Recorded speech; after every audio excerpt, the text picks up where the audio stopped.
Hello, Internet, and welcome to episode 7 of Malt Magic.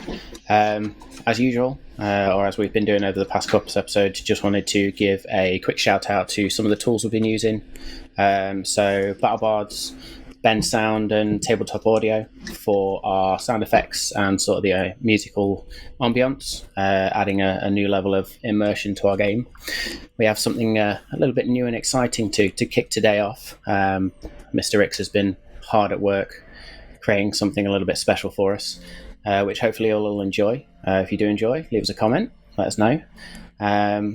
But with that, that's pretty much all from me. So let's get back into it and see how the party fares in Ironforge.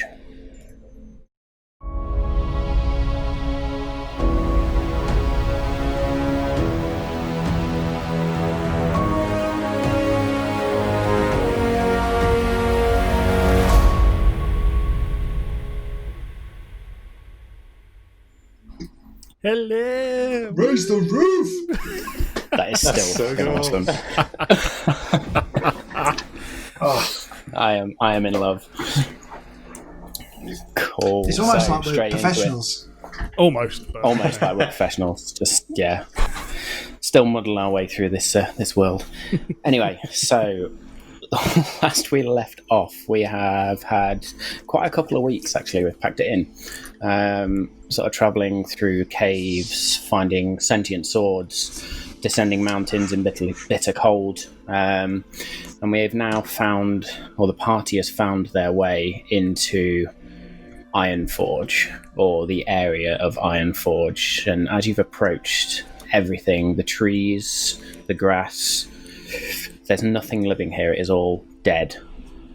The buildings themselves in the area are decrepit, falling apart, almost like something has happened here to just cause this cataclysm, if you want to call it that. You have then stabled the horses, if you want to call it stabled the horses. You found an old stable which you've managed to tie the horses up. Decided to do a little bit of a recce around the forge itself, or the keep of Ironforge itself, and have discovered the sheer size of it. But I think Ander managed to make his way all the way around, and then managed to scare the pants out of Dargon as he popped back round, or attempt to at least. And he then decided, time for a long rest before we even attempt to tackle this keep, whatever it is, whatever waits for us.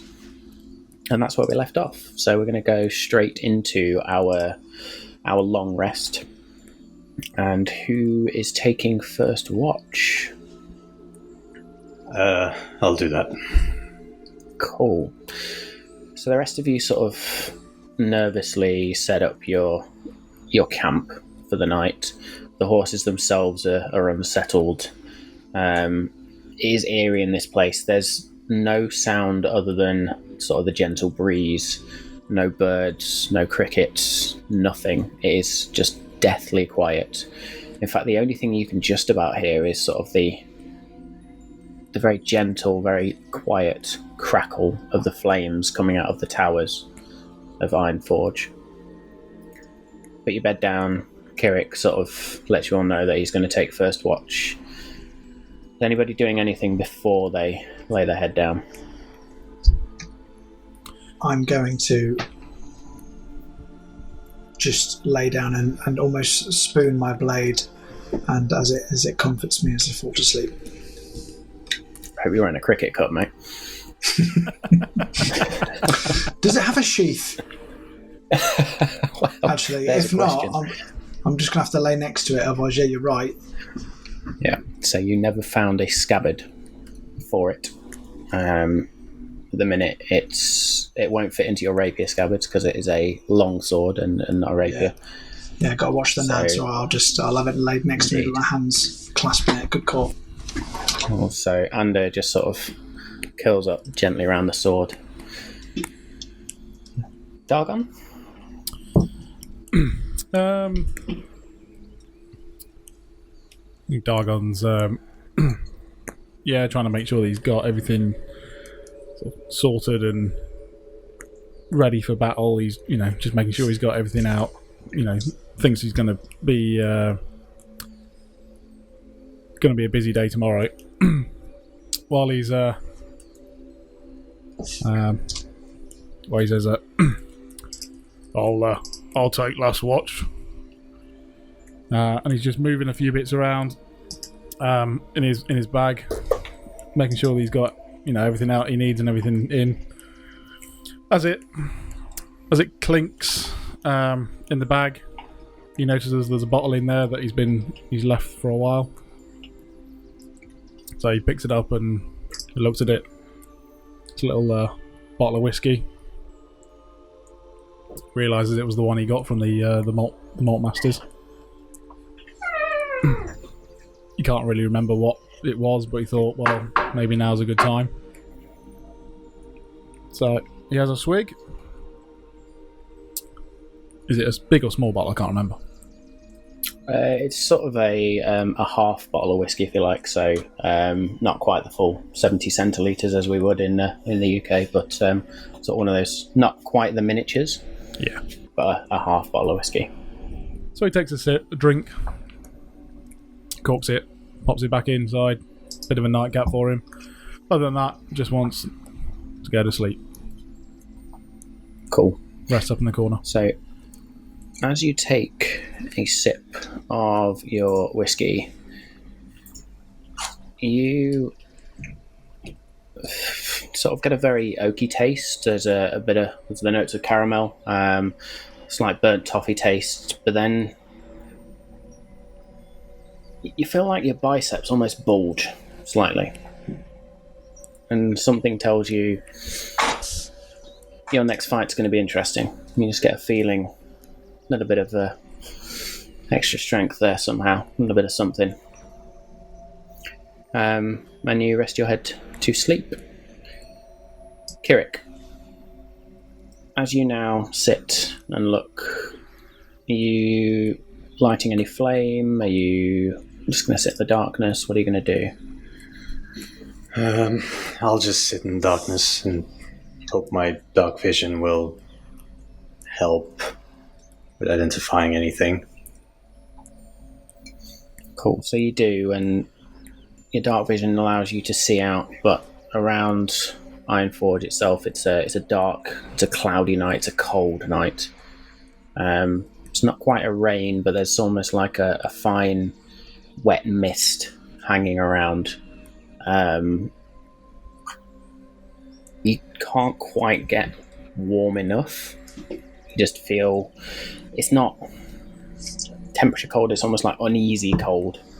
There's just a feeling in your in the pit of your stomach. Something about this place is wrong, and even for a grave cleric like yourself, something about this is just not right. Something is wrong about this place.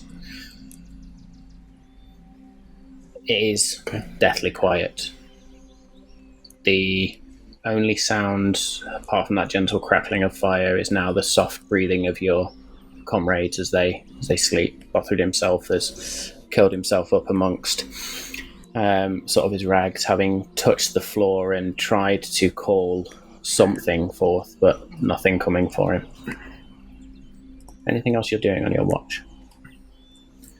Can I cast Eyes of the Grave so I can see within 60 feet anything that is undead? See if that pops up. Anything. And how long does that last for? Oh, that's just kind of instantaneous. Yeah, just instantaneous thing. That's fine. Yeah. So, as your eyes sort of, to those, if anybody was looking at your eyes, actually almost flash fully black. You sense nothing. Cool. No, I'll just remain on my watch, concerned about this sword, and just think about that for a while. Kind of shooting looks at Ander, see him quite growing closer to this sword, and not thinking thinking that this might not be a good thing. Cool. You ponder about the sword. the sword, this place, generally there's an uneasy feeling. But your watch passes. Nothing happens untoward. Who are you waking up?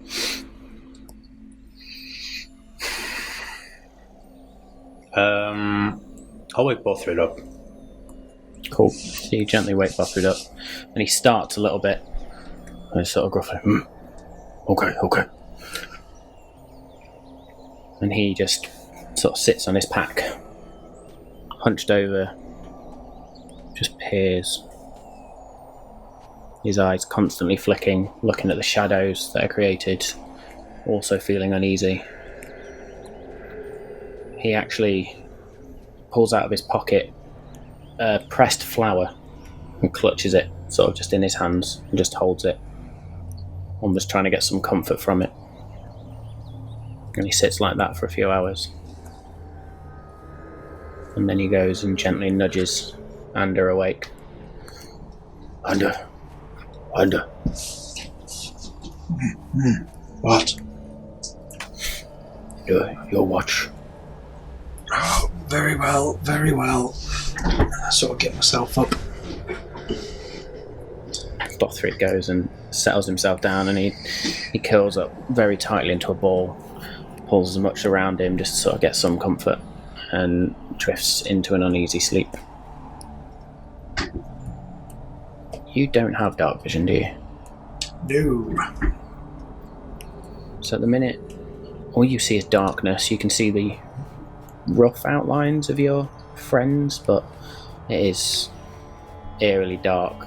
The overcast sky means that the light of the moon and the stars can't get through at all. The only light in this area is the light from the flames of the towers, but even that is not enough to really repel the darkness. Are you going to sit in darkness? Are you going to light anything? No. I'm thinking I'm going to light a fire, but because I've done a recce of the perimeter, like you said, there was nothing there. Everything is dead. We've not heard any animals. We didn't see any prints when we were coming in, footprints. So I'm thinking it'll be okay to light a fire. Where is everybody situated? Because I'm thinking, well, if I light the fire on the other side of Dargon, he might block some of the light if they were to see it from Ironforge. But then again, I don't want to set the camp on fire. I'll just light a little fire for myself. So you light just the tiniest of fires nearby you, just providing a little bit of light, a little bit of warmth, and it is feeble. About the same strength as a couple of candles by the time you eventually get it lit. And as the flames begin to flicker, it throws more shadows onto the walls and plays tricks with your mind as these strange shadows flicker around. That deathly quiet, just almost deafening silence. Just the occasional crackle of fire. And I kind of watch the flames dance in the reflection of the black blade on my knife, on my sword, and I kind of think to myself that, well, I say to the sword in my head that you will have your fill tomorrow. I have a feeling you shall be satiated beyond your wildest dreams. Yes.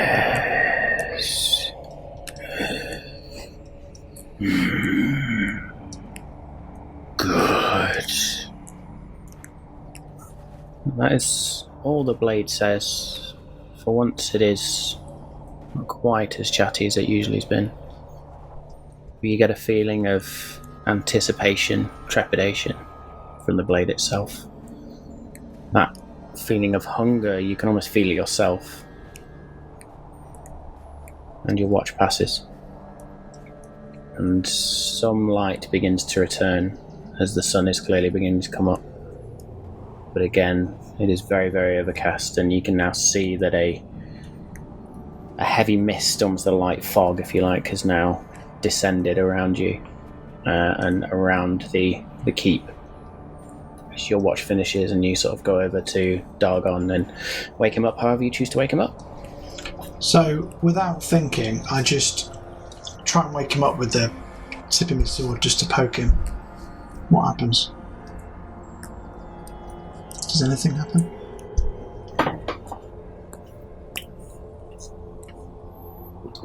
Roll me an attack with the sword. Oh, shit. Oh no. 22. For fuck's sake. So, Damn your sudden but inevitable betrayal.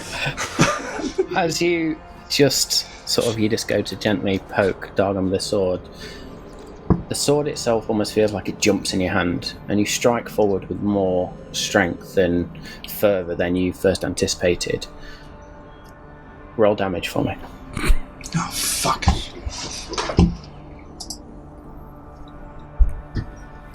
Seven. That was better. So, Dargon, you are instantly awoken by this lancing pain in your arm as your eyes flick open and you see before you Ander with this black steel blade now thrust into your arm. How are you responding? As I get woken up to this, my hand swings round like nothing in it. But as I do that, Dawnbringer comes from my belt into my hand, lights, and points straight at Ander. Ander, roll me 2d4. Because you forgot to do this.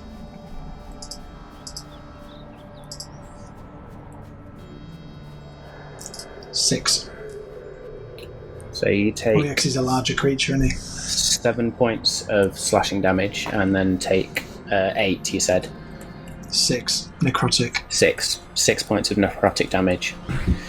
Which luckily, your armour flashes, and you feel something surge into your arm, but it is lessened.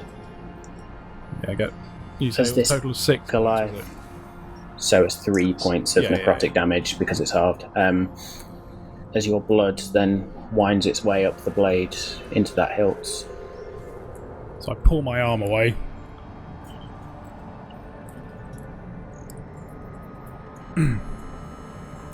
So yeah, I pull my arm away. Oh no, what the bloody hell are you doing? I'm sorry. I just went to poke you awake, and I must have tripped and accidentally lunged into your arm.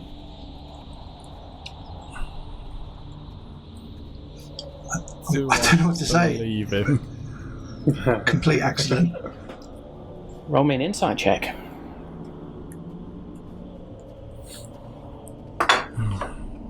Yeah, 6. As far as you're concerned, Ander himself is honest and is telling the truth. You need some more sleep then, mate. Oh, crap. It is genuine guilt on my face and shock, but the reason it happened is a lie, obviously, but Dagon doesn't know that. Cool, so Ander, now slightly shaken as you hear that voice in your head again. Yes, today will be a fine day. As you settle yourself back down to sleep. Dargon. It is still twilight at this point.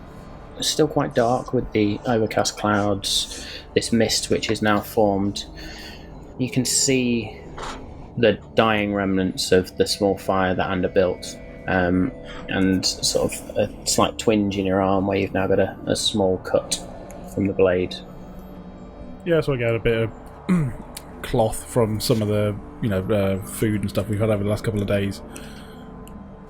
Find a clean bit, wrap it around my arm, and put it out there, just to stop the bleeding, stuff like that. I sit back down, a little disgruntled the way I was woken up, and I'm thinking that this place is real eerie, and the cold is something I usually don't feel, but I'm guessing that I do now. Yeah, I think we've lost Samal, but I'm sure he'll be back in a few minutes. We'll continue. So the cold that you feel is not that temperature cold, as I've said. It's not the fact that it is cold. It's not like being high up on those mountains where you didn't feel the cold at all. This is an otherworldly cold, an unnatural cold. Almost seeps into your bones with just an uneasy feeling. It's the fact that we've been here for a bit that Dargon's now thinking about the ring that he was given to by the seer. Back then he didn't know what it was, but they did head back to the Malt Master's keep, and they did tell him that it seemed to help the wearer against the undead, and he thinks that it throbbing now in this horrible place might mean that he might get some help from this ring. He'd forgotten about it till then. There'd been many other places, but he wonders now whether he has no idea what he's going to find down there. But maybe it'll help. And other than that, I think he would just be ready and eager to go an early morning and get this part of the quest done. As you sort of look at that ring, you realise the throb itself is actually your own pulse, your own heartbeat, sort of elevated in this heightened state of awareness of the surrounding area. And being woken up with a sword. Indeed. And your watch passes. Again, this place is still. This place is empty. And we get into morning. So somewhere between 6 and 7 o'clock in the morning. You can't quite work it out based on the clouds, the cloud cover overhead. It is still difficult to see with the mist, the fog that now forms. But you sort of get to the point where you think, yeah, okay, let's get on with this now. This place is creepy as fuck. So I stand up, I light Dawnbringer, and then I gently put it in front of Anders' face, and then go, Ander, wake up, and I'll whack him in the leg. With Dawnbringer?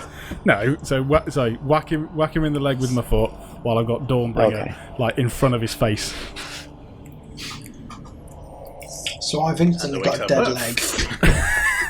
Yeah, roll me a dexterity check with disadvantage, please. A save or just a straight check? I'll say a save. With disadvantage. Oh, let's see what's cracking. 17. Yeah, okay, so you feel this thump in your leg and your eyes flash open and you just see fire before you. There's this radiant blade and your head just goes to foot and then you snap your head back. And as you turn your head, you now see Dargon. Smiling. Standing over you. Broad grin on his Goliath face. Get up. I think it's safe to say I deserve that. My eyebrows needed a trim anyway. I go and wake up Kirik and Bothwyd in a much more gentle manner.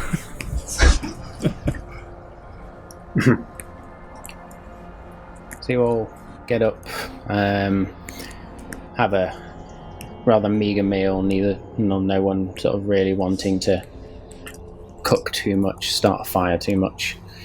Sort of just take some rations and make sure the horses are tied up. And then I'm assuming you begin to make your way back to the entrance of Ironforge. I'd like to make my way. I'd like to make my way there before everyone else, if possible. Okay, so while everybody else is finishing up, Kirik just takes his leave and begins heading towards the entrance. You walk along the side of those huge great walls, find the dead hedgerow and follow it round, find the gap, and then you walk up and come to the stairs that mark the entrance to the keep. Before you, there is no door. There is literally just this set of stairs leading up. How long did it take me to get here, roughly? Probably about 15 minutes worth of just slow, careful walking, keeping your eyes sort of left and right. That's exactly what I need. I will, whilst I wait for everyone, I will ritual cast Detect Poison and Disease. That lasts for 10 minutes. So I kind of account for kind of when I see them moving towards me, so that I still have some time left once we get inside the forge. The spell lasts for 10 minutes, so that's why I want to kind of wait a little bit. No worries at all. So you eventually you clutch your holy symbol. I'm assuming you don't create anything on the ground in terms of spell circles or anything. It's just very much that feeling and communing with the Raven Queen. Yeah. And eventually you feel that magic and divine energy flow through you and sort of begin to feel out around you. You don't detect anything in the immediate vicinity. Cool. I'll or within range of it currently. For a while. Yeah. As the rest of the group now join. And as you begin to walk, you get an itch on your chest. And you look down, and on your mithril armour, where there is that vein of sort of energy which has been just flowing a little bit, where the bolt of arcane energy hit you, that begins to itch quite badly, and you sort of scratch and scratch and scratch, and eventually you find a little thread, and you pull, and you pull, and you pull, and you keep pulling, and eventually the thread finishes. The veins of arcane energy disappear, and in your hand you have a bolt of the finest silk you've ever seen.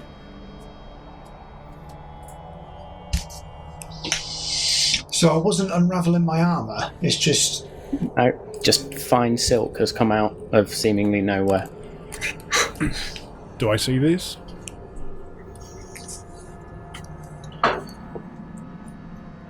I'm thinking when we get back to Civ... Silk. Nope, I don't. No, he doesn't. Well, I would like to turn to show Bothrid and Dargon. And sort of dumbfounded, I'd sort of just point and then show him what's in my hand, and then a kind of wry smile comes over my face as I'm thinking I could get a pretty penny for this when we're back in civilization. And I put it in my bag of holding. Did that come from your armour? I'm not sure. It seems to be the point of origin where I took that energy blast for the team. Don't you forget. But I don't know if it's my armour, my clothes.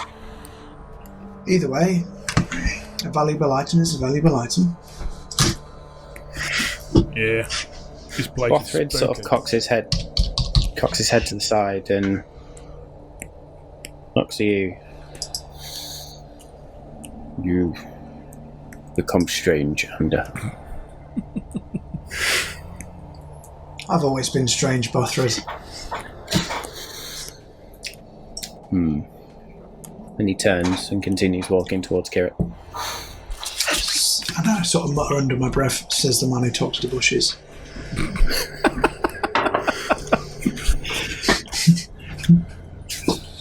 I thought you were going to get alien there. Just something burst out of your chest. I thought, I'm dead, that's it, I'm fucked. Oh no, I also thought you might be a dick, and I unravel my armour, and my armour class then drops substantially, and I fucking die in my own forge. That would be mean. That would be mean. So you all eventually catch up with Kirik, who's at the foot of the stairs that sort of lead up. And this staircase is vast. The keep itself, is huge. As I said, there is no door. These stairs just purely lead up, and then they lead into sort of the court, the keep's courtyard.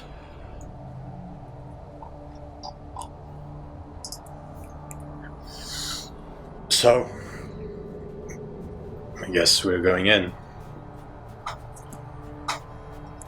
What do you think we're going to find in there? I don't know. I don't like this place. Makes me very uneasy. Agreed. Dargon, old chum. Yes. One question I've never asked you. Your sword likes to kill the undead. Can it also sense the undead?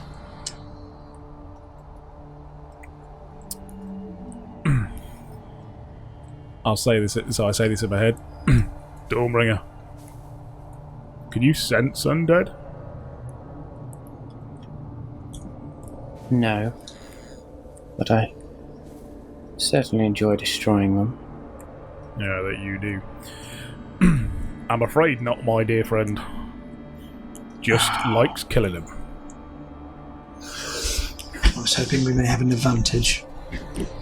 I'm assuming this place is full of undead. The advantage you have, Ander, is that I am going first.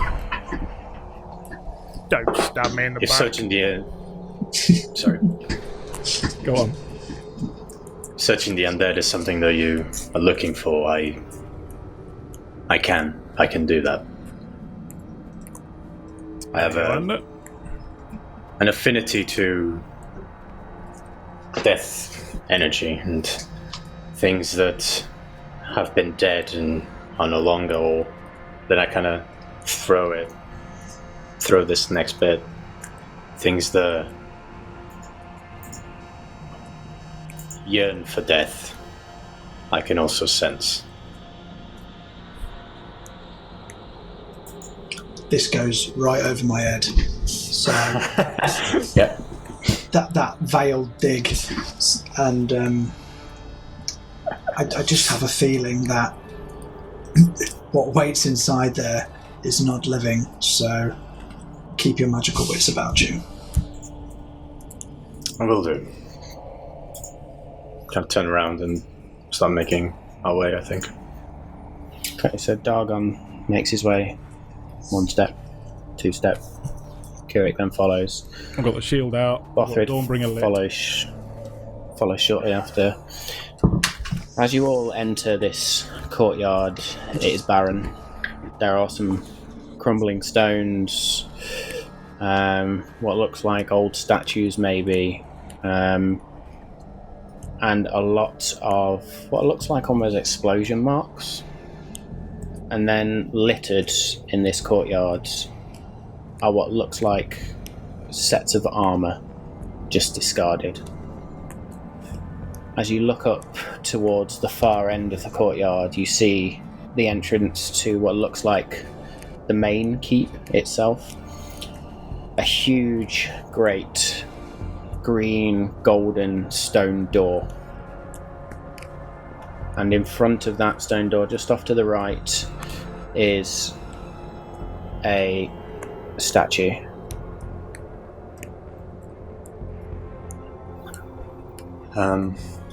What are the statues kind of depicting, if we can make that out? So the statue that you see as you... It's not that statue in particular, it's just the only one that was on Incarnate when I was building this map. But as you approach the door, again, around this area there are a lot of discarded pieces of armour. And the statue, as you look at it, it's quite tall, and in place of arms, or in place of hands, there are what look like hammers. The face itself is misconstrued, or just almost partially rotten away, partially fallen away.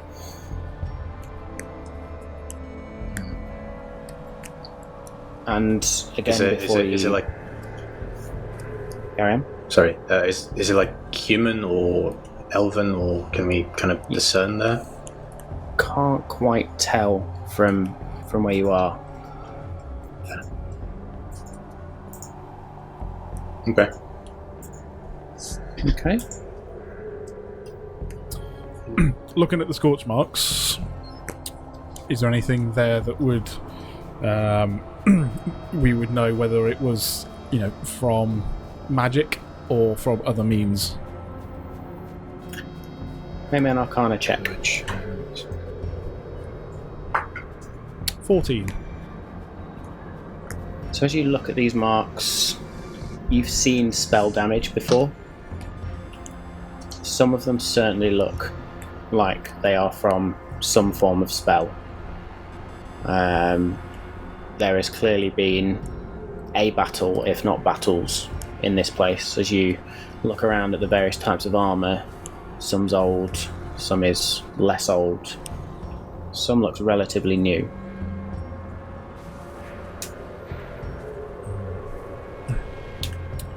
What do we think of There's all of no this, bodies then, in boys? the armour. There are no bodies, only armour. Can I go and have a look at the newest looking armour to see if I recognise any sigils or anything like that? Okay, roll me an investigation check, please. Oh, 6. The armour itself just looks like basic plate armour. You can't see any particular runes or sigils or markings on it.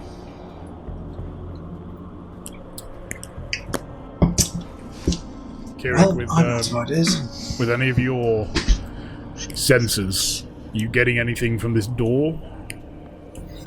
We have been defeated by 2 doors in the past couple of days. I would prefer to not just go knocking at this one.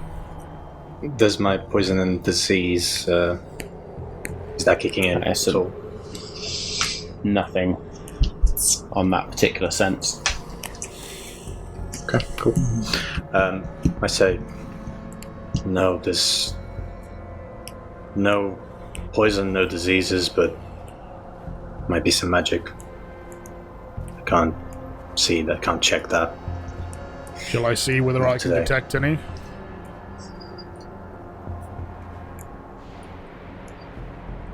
So I detect.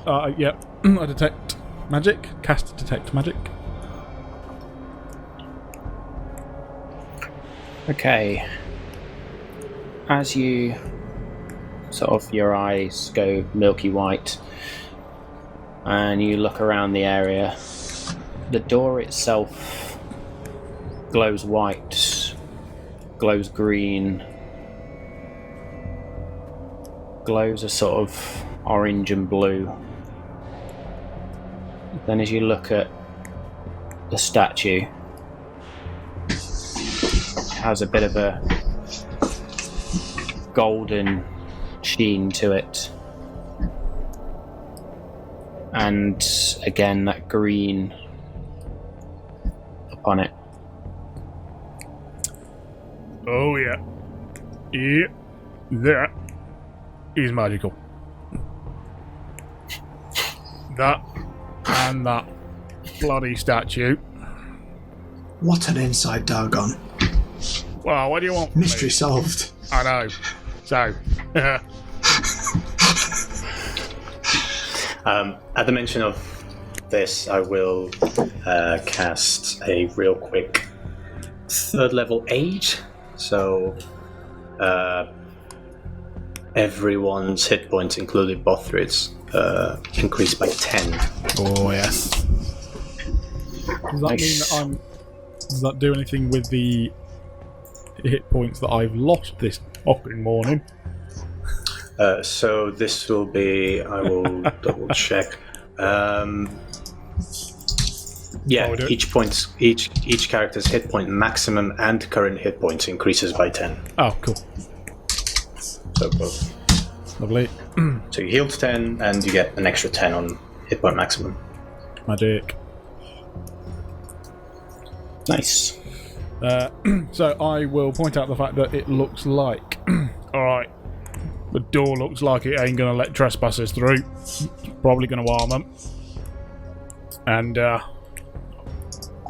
so I definitely don't want anything getting through this. It's definitely enchanted. And I'm pretty sure it's got one hell of a sting if we try anything.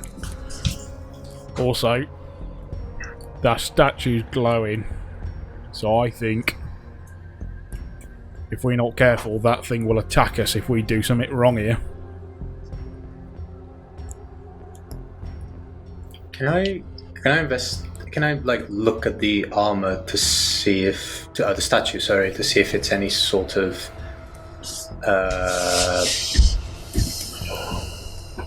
kind of constructs or it's any sort of animated or anything? I don't know if I'll be able to see that. Maybe I'm stretching. I'm going to say roll me an Arcana check with disadvantage. Sure. That's fair.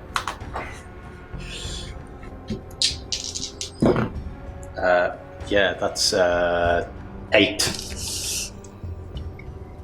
As far as you can tell, despite knowing there is something magical about this, it just appears as a statue. An abnormal statue, but a statue. And the door have handles on it, or like Say again? actual? Does the door have like handles or somewhere to push or pull? There are two huge grey golden looped type handles. Look like you could push on them. Are there any words or anything on it? No.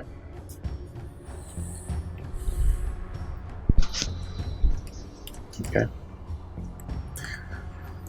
Is there anything else we see in the courtyard? Any other doors? Nope.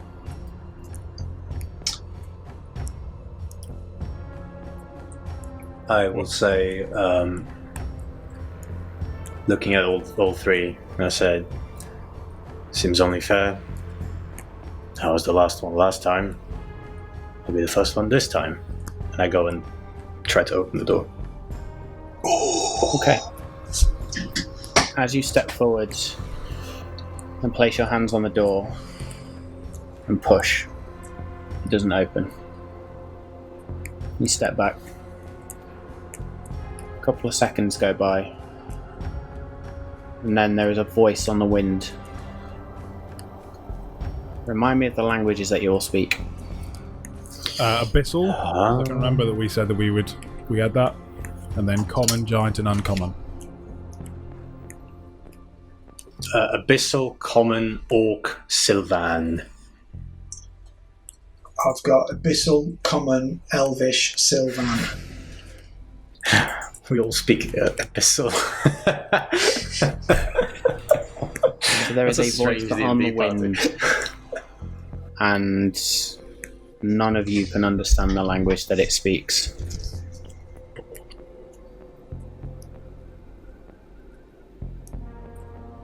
A couple more seconds pass, and writing appears on the door. But again, none of you are able to decipher it.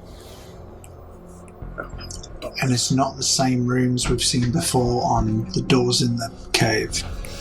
No. No. Okay.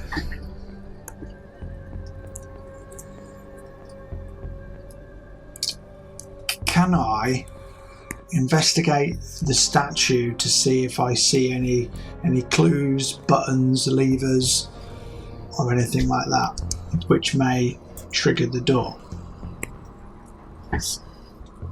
Okay, roll me an investigation check, please. Well, I 14. didn't So you those, go around. Carry on, Dalgon. didn't those last doors need blood? Well, one of them did. Yes, but that was Seems righteous like we're- blood. Seems like we're a bit far away. Yeah. And No, my it's- only thought is... Oh, you gone. As Ander now sort of goes up to the statue and begins to look and touch.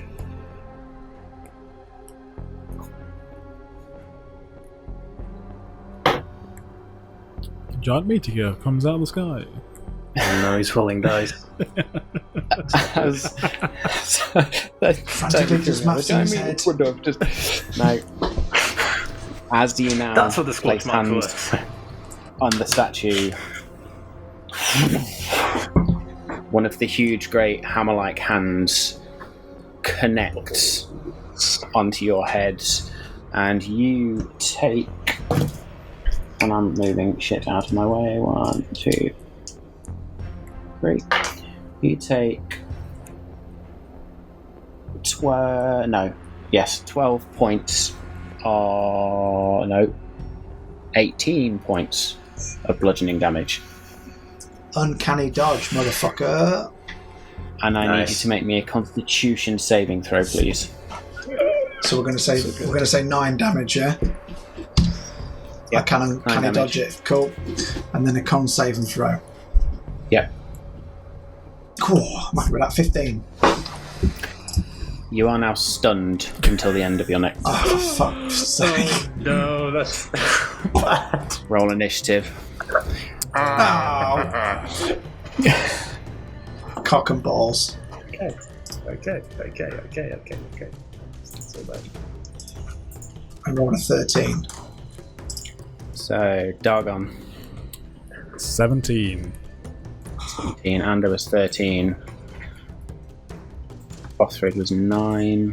Fuck that totally. Kirik, 12. I'm actually in double digits. 12. today. Nice. As you now just hear this,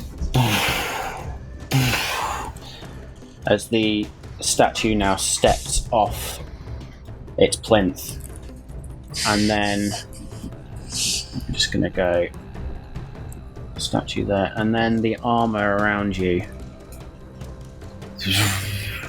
rises. Oh no! Oh. Shit.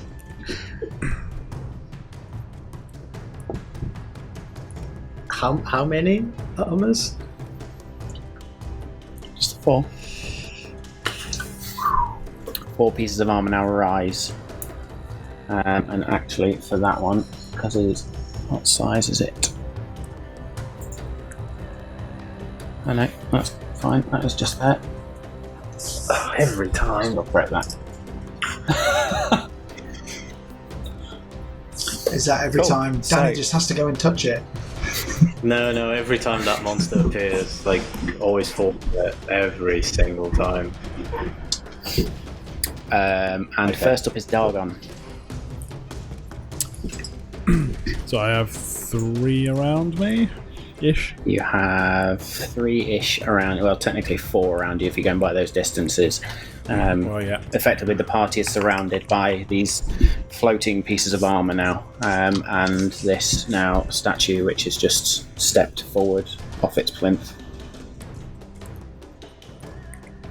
Bum.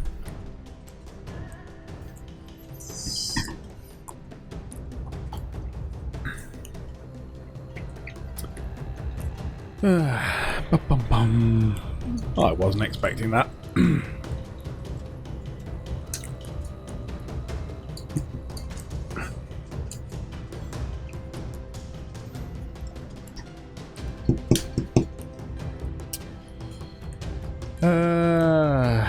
Alright, I'm going to run up to...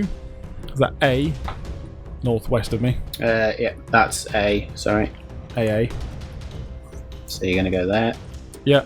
And Booming Blade. Cool. So you cast Booming Blade. And as you swing for this... Oh, yeah, no, just swing. Yeah. We use War Magic with this as well.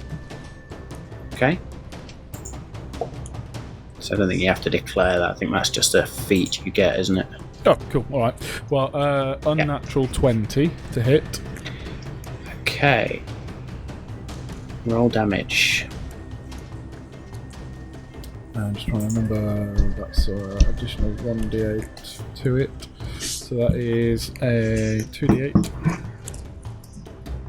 Why was there an additional 1d8 there? For Booming Blade. Ignore me. Trying to find. There they are.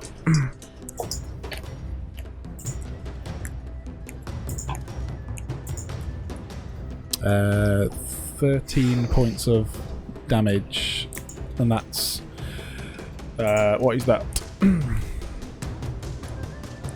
11 points of radiant, 2 of thunder. Okay, roll me an extra d6. Yep. 3.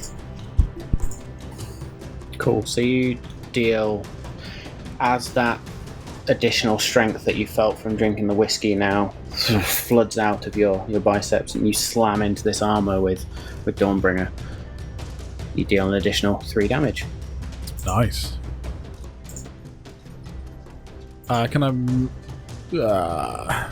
Yep. So I can now swing again. Yeah. Yep. War magic. Oh, another 20. Unnatural. Mm-hmm. 1d7. Oh, 8 points of damage. 8 points of damage as Dawnbringer just sing into it again, and you see bits of this armor just fly off, and whatever magical force is keeping it together sort of stutters and pieces shift and sort of begin to fall all over the place. Is it an action to investigate what these things are?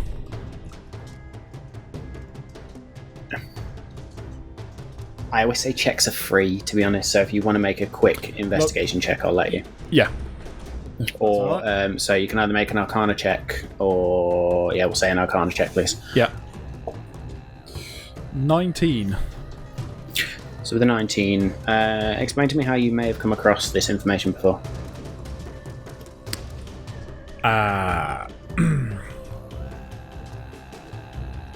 In the... I would know this from my history of fighting off things around the temple that I used to look after. Some of the old things that used to protect. And in that temple there were a significant number of artifacts, and you'd seen this sort of thing before, and you now understand that these pieces of armor are actually animated armor. There is a magical force which animates them into fighting. Okay. I relay that to the group as I'm slicing into it second time. Quickly hear Dargon shout, "The armor's animated!" And we are over to that being stunned. Yes, you do. Comprehend stunned that? just mean stunned just means you sort of shit, can't move. I think you can make basic speech as well, like you know. Yeah. Help. Ander, it is your turn. So can I I'm actually assuming do Dargon doesn't anything? want to move anywhere else. Yeah, no, I'm going to stay there. So being means So I can't move. I can't take an action. You can move. You just so you can't move. You can take an action still, but you can't. So you fail any strength and dexterity saving throws immediately. because it says a And stunned attack creature rolls is against you have incapacitated. And then when you look at incapacitated, it says an incapacitated creature can't take actions or reactions. So So I yeah, will you do can't do sweet anything. fuck all. Yeah. So you just sort of stand there. Thank you for keeping the DM honest there. Just sort of stand there swaying slightly from the sheer shock of this hammer hand that's just smacked into you. So I'm essentially lubing up and I'm ready for entry at this point, aren't I? Yep.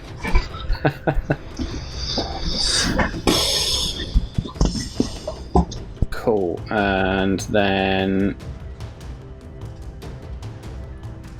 Well, I just quickly sort something out, sorry. Ignore that now. So we're then over to Kirik. Okay. Seeing the situation, I'm going to. There's more of us that there are. There's more of them than there are of us. So I will kind of get my shield with one hand, press my holy symbol with the other, and I will cast Bane on the one engaged with the animated army engaged with Dagon, animated army in front of me and the statue. So they all need to do a charisma saving throw. Sorry. Didn't need to do that now. Yes. So it's just as I cast it. Cool. Make notes. Cool. So we said A, D, and S. So charisma saving throw.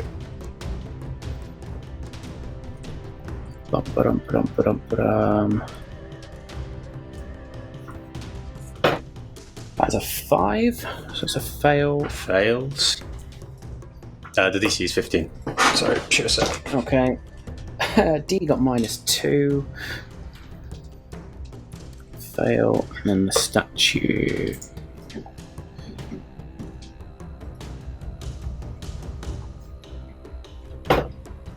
Gets a 0. They all fail. Yes. Cool. So that now means So that is every time they make an attack or saving throw, they need to roll a d4 and subtract the number.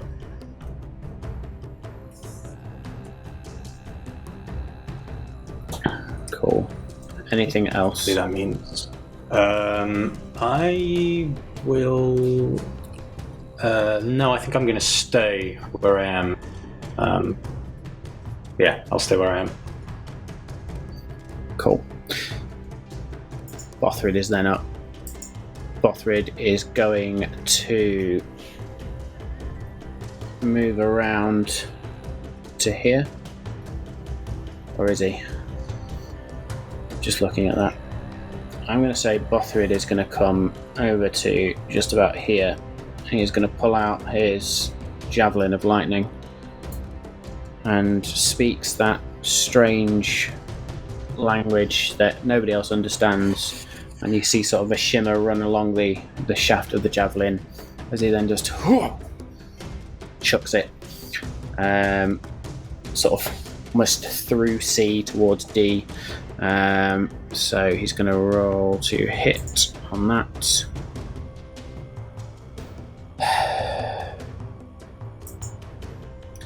Well, that's a big fat fuckhole.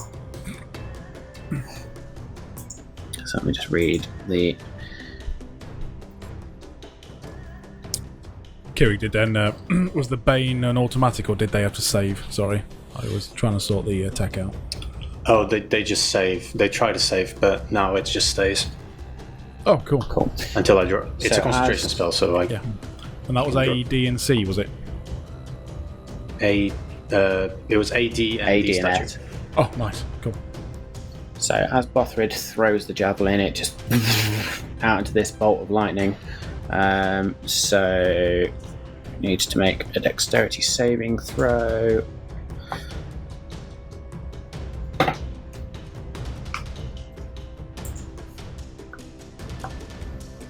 And just fails. I don't know why I've done that the hard way. No, I had to do that the hard way, didn't I? So that was 2, 3, 4, 5, 6 points of lightning damage to C. And then the bolt just whiffs past D and sort of the javelin twang against the door and then drops. And that will be his go. The statue then looking down at Ander.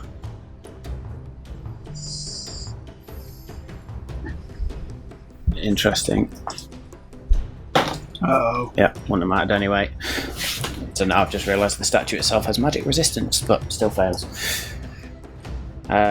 So it is then going to, with the huge great hammer hands again, it's going to swing twice at you. First one is a 21 to hit, the second one is a 15 to hit. Is that with the Bane as well? That is a good point. First one is a 19. Second one is a 13. They Under. get you under. 15. That does not hit, sorry. There was a 13 and a So it's 19, a I think, wasn't it? 19 and a 13. Oh, 19. 19 will hit, yeah. 19 will hit, cool. So you then take... and I should have rolled them with advantage anyway, but we'll ignore it. So you take 8... I can't do maths. 11... Round it down. 19... 25 bludgeoning damage as this second hand just smacks you. I need you to make another Constitution saving throw, please. Do you hold And that because on? I'm stunned, I can't do... You can't use uncanny dodge. Shit. Constitution saving 25 throw. points of damage. Oh no, sorry, you're not stunned anymore because it was till the end of your... Let's see, you can use uncanny dodge. Oh, good. Uncanny dodge, so that'll be 13 instead of 25. But I've got to do the con save to see if I'm stunned again, and I got a 14 again. So I'm stunned You're again. stunned. Yeah. I'm going to die. The armour in front of Dargon now just sort of moves to almost raises up and aims to slam onto Dargon. Almost through that other thing. Misses. Just totally whiffs past. Wicked.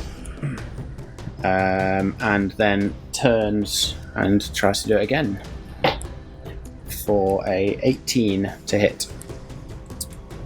Meets my armor glass. So Bane. Bane. 15 to hit. Misses. Misses. Bane.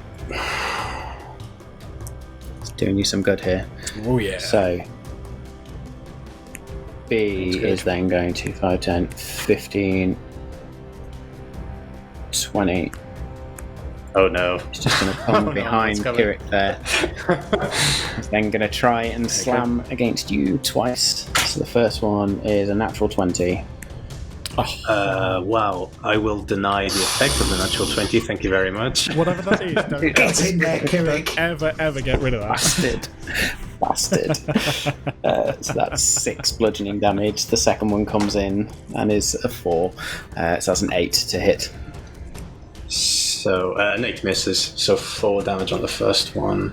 So sorry, that was 6 damage on the first one. 6 damage on the first one. Yeah, 6 damage total. Cool. C is then going to try and do the same to Kirik. So I think C is not under the Bane effect. So misses with the first one. Misses with the second one. And then D is going to float on over to here. And is going to attack And this does have Bane. Yay! So it was a That's natural fuck all I can do one. about it. You get advantage That was though, mate, because I'm stunned. 20. Yeah, I know. Why are you stunned again? Because I failed the con save. Again. No. So that's a 24 to hit. No, sorry, 23 to hit. Of course that hits. So that is then 5 bludgeoning damage with the first attack. Second one coming in. Unnatural 20. So you take an additional 5 points of bludgeoning damage as well. So that's 10 points of bludgeoning damage in total. Yeah. Back to the top of the round, Dargon. Oh dear.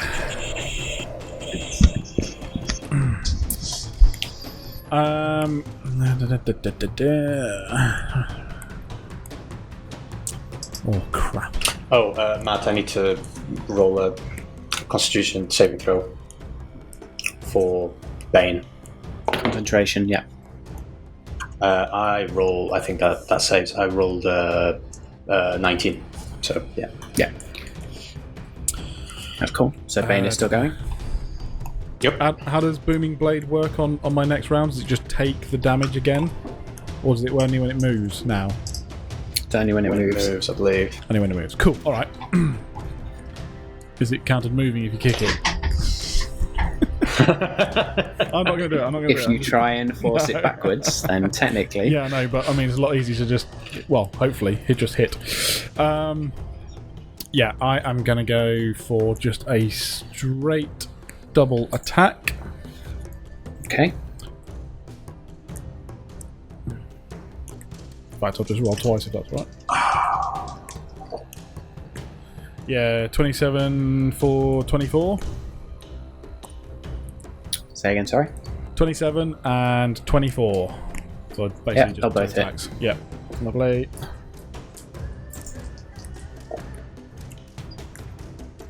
$21 points of damage for the lot. So as you just swipe,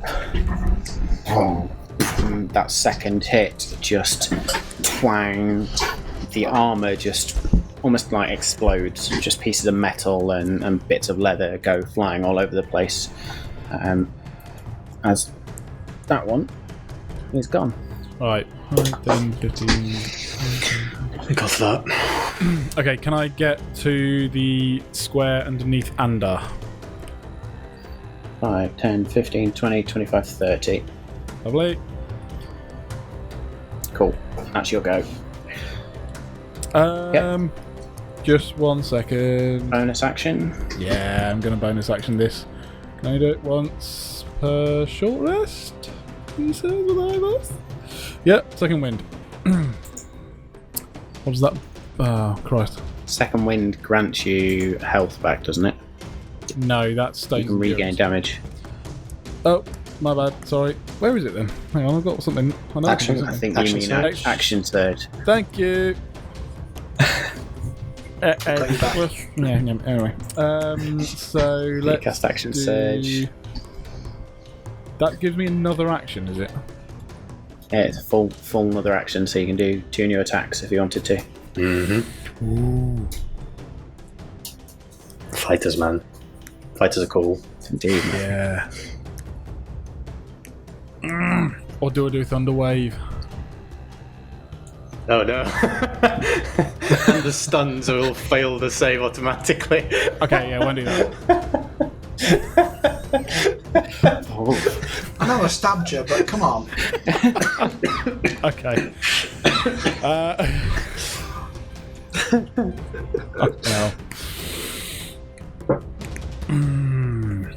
I'm just glad you asked first. Yeah, no. 2 attacks at D. Okay. 23 and 27. Both hit.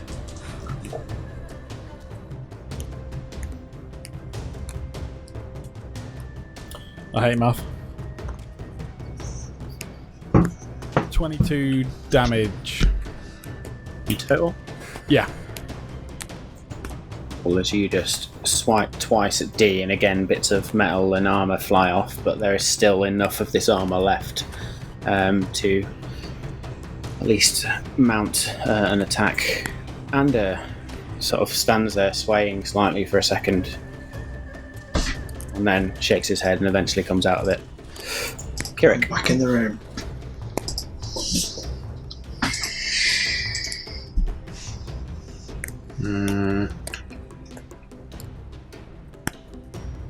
I'm going to try something weird. Can I move up?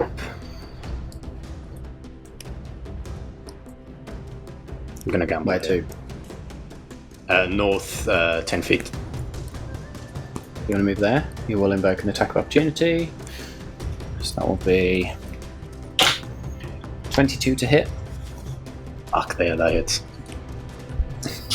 You're rolling like a That beast. is 4 points of bludgeoning damage.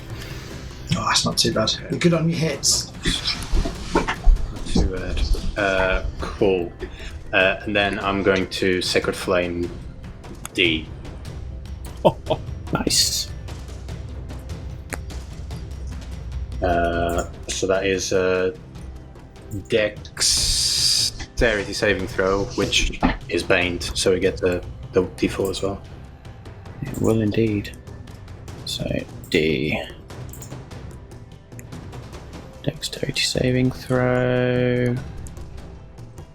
Yep, okay. -2. No, hang on. Whee! -1. Well, what? Takes 9 points of radiant. As this black smoke-like energy just forms around, black flames lick across the armour and then dissipate, and the armour sort of sags. It's just sort of swaying around. Whatever the energy is that's keeping it up is clearly sapped almost at this point. Bothrid is going to... Anything else you want to do in your turn, sorry? That'll be it. Nope. Cool. So Bothrid at this point, having just missed with the javelin, just growls, goes into a rage, and then is going to... You see his claws grow again, and he just swipes. Shit, when I'm not hitting the mic. Getting overexcited as a DM there. Swipes at C. Oh, I was so close to being a natural 20 and misses. And that's his go. Fucking useful today, Bothrid, isn't Fucking representing, and that's about it. At least he had a fucking go. I'm just stood there. Doing fuck all.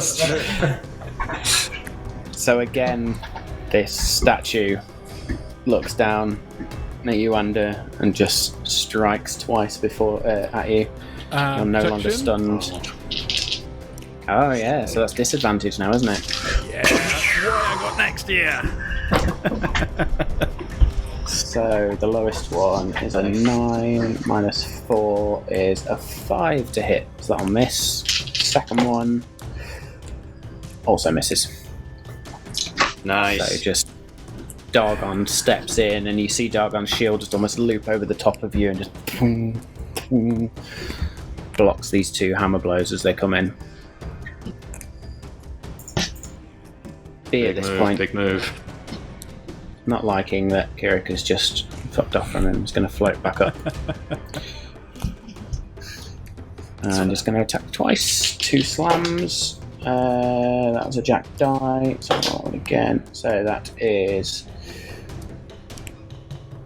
an 18 and a 11. Okay, so the first one hits, the second one misses, and I'm going to use the reaction of my shield. Okay. The Wrath of the Raven Queen. Do you want to explain to everybody what that does? It's the first time we've been used. Yeah. So, as it kind of hits me with the second one and then goes to hit with this hits me with the first one, goes to hit with the second, and I just pull my shield up, and as it impacts, there's this kind of fire that travels from the arm to the head and kind of just stays there, pulsing in the head of the statue. And it will do... that's 19 points of necrotic. That was a 10 and a 9 on the d10s.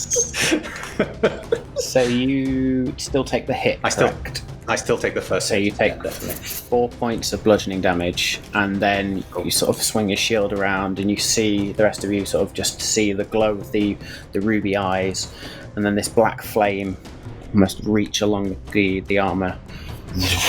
As part of the armor melts, part of the leather burns away. This armor is not looking particularly good at this point. Yay for homebrew items. That's cool. Very cool. C is then going to try and slam Bothrid once and misses because of Bane, and is then going to try and slam Dargon.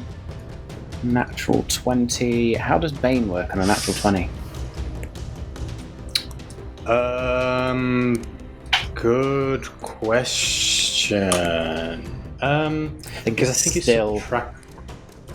Yeah, it's I think it's still so it's 18. Wait,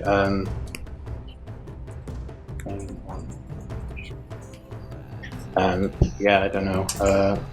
Here we go. For all the players Bane is out there, let's stronger. find out how Bane is stronger. So Bane trumps yeah, natural 20. yeah. So that will be an 18 to hit you, Dargon. Nice. So it hits, but presumably isn't a crit anymore. It's not a crit, but it will hit. Kirik, I'm going to kiss you later. Right? So you take 7 points of bludgeoning damage. This armor just slams into you. Oh, And then- sorry, that's my bad. I think 20 trumps everything. I thought a natural 20 would have trumped everything. Yeah, I'm just on the player's handbook. Oh. Rolling.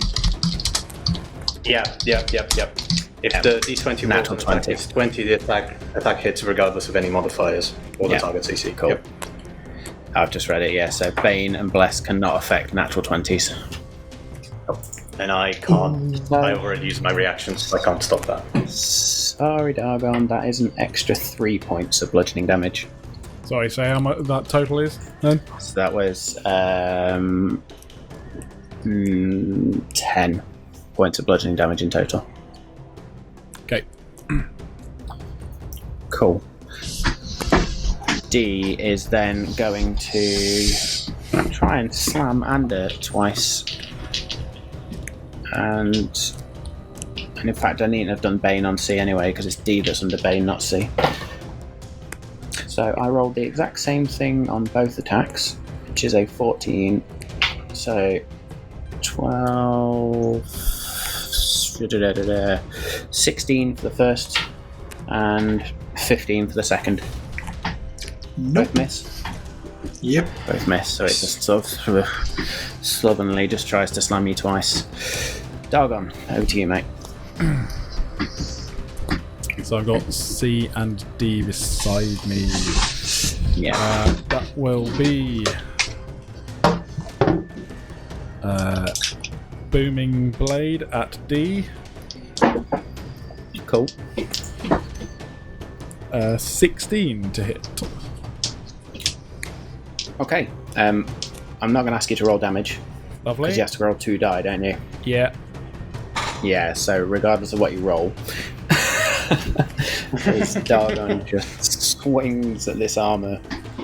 D just crumples. That was a little overkill. Anyway, that gives me another attack at C, I believe. If you use your war magic, yeah. Or because of war magic. Oh, natural 20! Yeah, baby. So.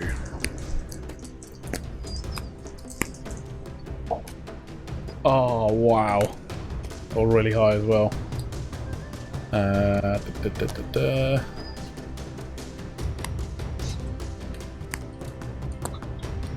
21 points of damage.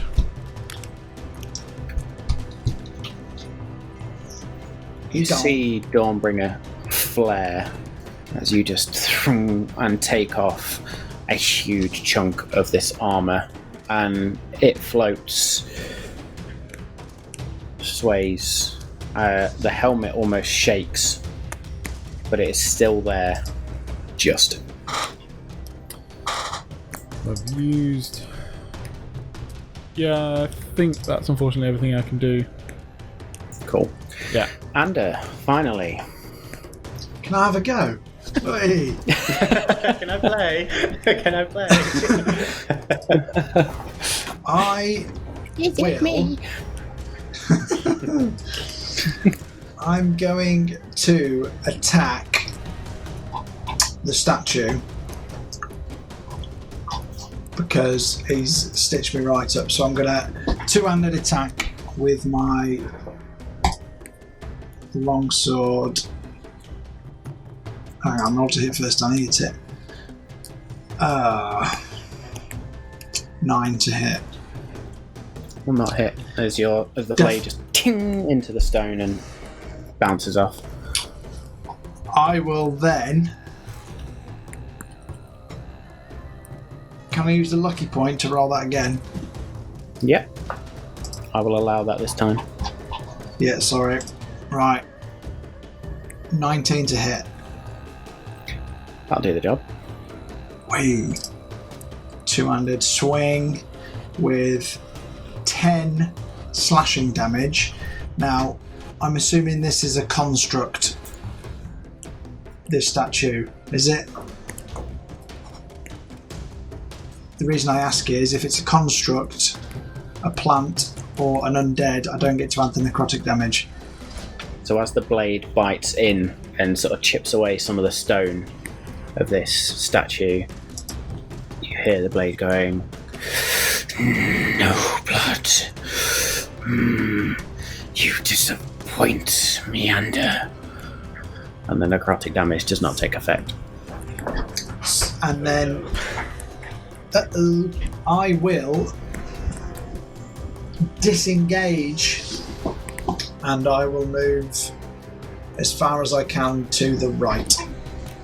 Your movement speed? 30. 10, 15, 20, 25, 30. So you're just there.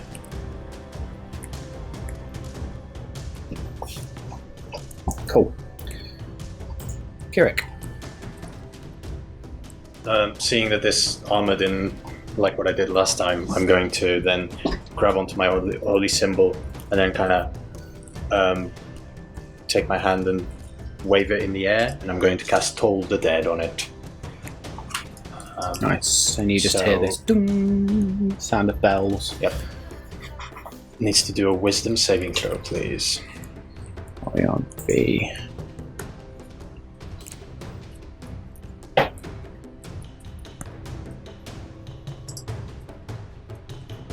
That's an 8.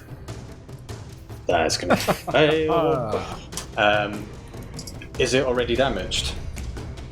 Yes. So that's 2. No, that's 2d12s. Fuck. That's a 12, and that is so that's another 19 points of necrotic.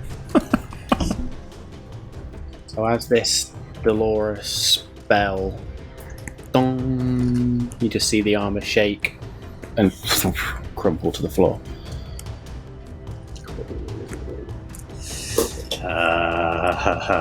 What next? That's not. I love that. What next? That'll be most people's go. Yeah. Yeah. Don't think I've got any. I don't think I've got any reactions or any bonus actions that I can use. Cool. Yeah, I'm just gonna take my. Just gonna grab my mace and turn towards the statue. Cool. So you turn, shield and mace at the ready. Cool. I'll stay here. Bothrid, having already missed once, again, claws just begin to lengthen on his hands. And he misses again. Oh, Jesus. Bothrid is rolling like a tool tonight. So the statue at this point is going to take one step forward and is going to swing twice at Dargon. Does the statue have Bane?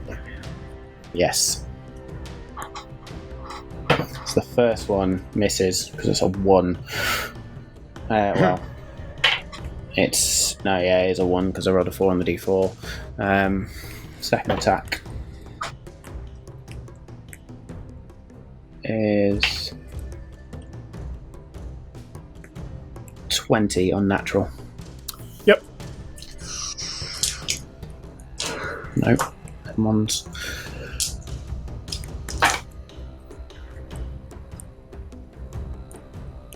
So you take 26 points of bludgeoning damage, Holy moly. and I need you to make me a Constitution saving throw.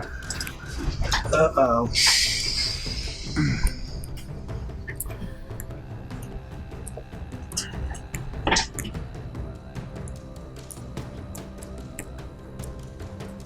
Ooh, 18.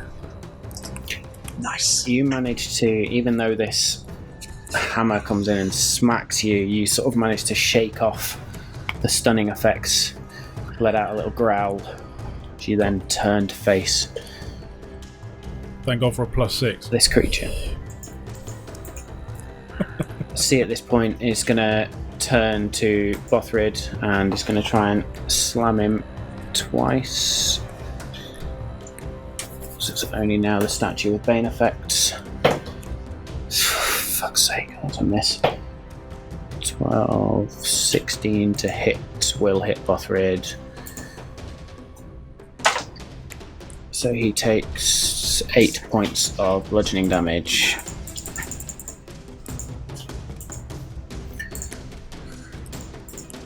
Back round to top, Dargon. I've had enough of this. And everyone knows what's coming. That'll be Thunderwave at level 2. What's the range on Thunderwave? It's a 15-foot cube. So there's that 7 foot either side.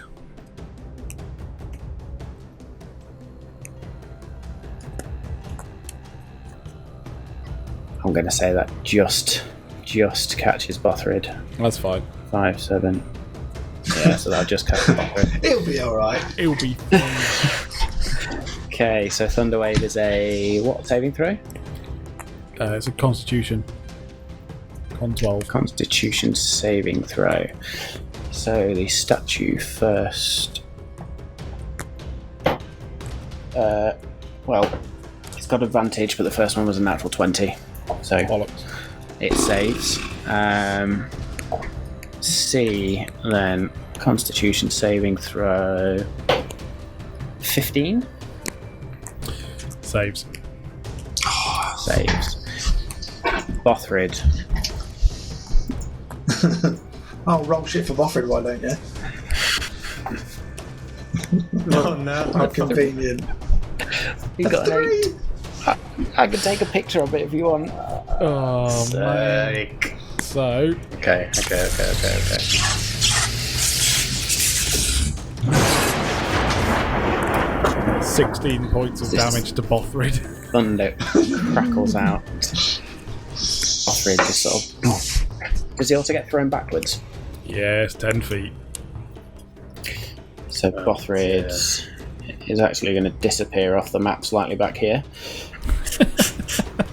As he flies backwards. And the ones that save take half damage. Yeah. So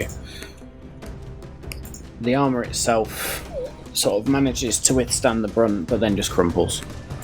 There's just too much energy nice. there. And the statue itself just sort of barely moves. Anything else you wish to do on your turn, Dargon? Do not believe I can make another attack. I don't think.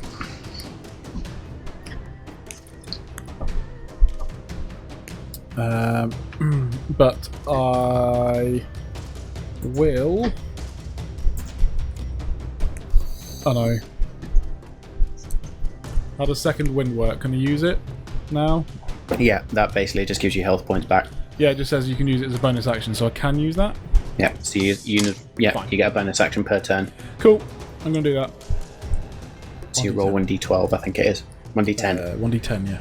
10 Yeah. plus fighter level, I think. Yeah. So 15 points back. I need that. Nice. Nice. Cool. Ander. Right. I'm going to try something there. So, you know Over the where other side. the picture of the statue's head is? Yes. If I move into that square, if I cast Earth Tremor, which is a 10-foot area range, so it's a 10-foot range, 10-foot area, would that be the 4 squares that What type of area? DS? It just says area. Is it a cube? So it just says you cause a creature. Yeah, you cause a tremor in the ground within range, and each creature in that area. Tremor. Doesn't say it's a cube. So it's just 10 feet around you. So I was thinking, okay, so I need to move. Do I need to move closer then? So I was thinking, no, 10-foot diagonally in a circle almost. Yeah, I will say, for the sake of this, just based on the diagonals, I'll allow it. Okay, so the statue has to be a Dex 13. And this is a spell, yes? Yep.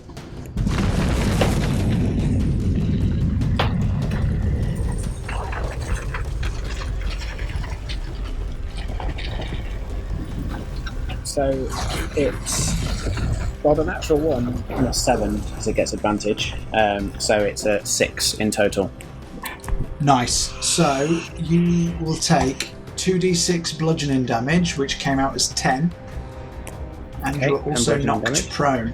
Oh, As the statue just falls over. Anything else you wish to do on your turn? It also says if the ground is loose earth, it becomes difficult terrain Not for quite. 1 minute. Okay. It's sort of stone. I will. Is there anything else I want to do?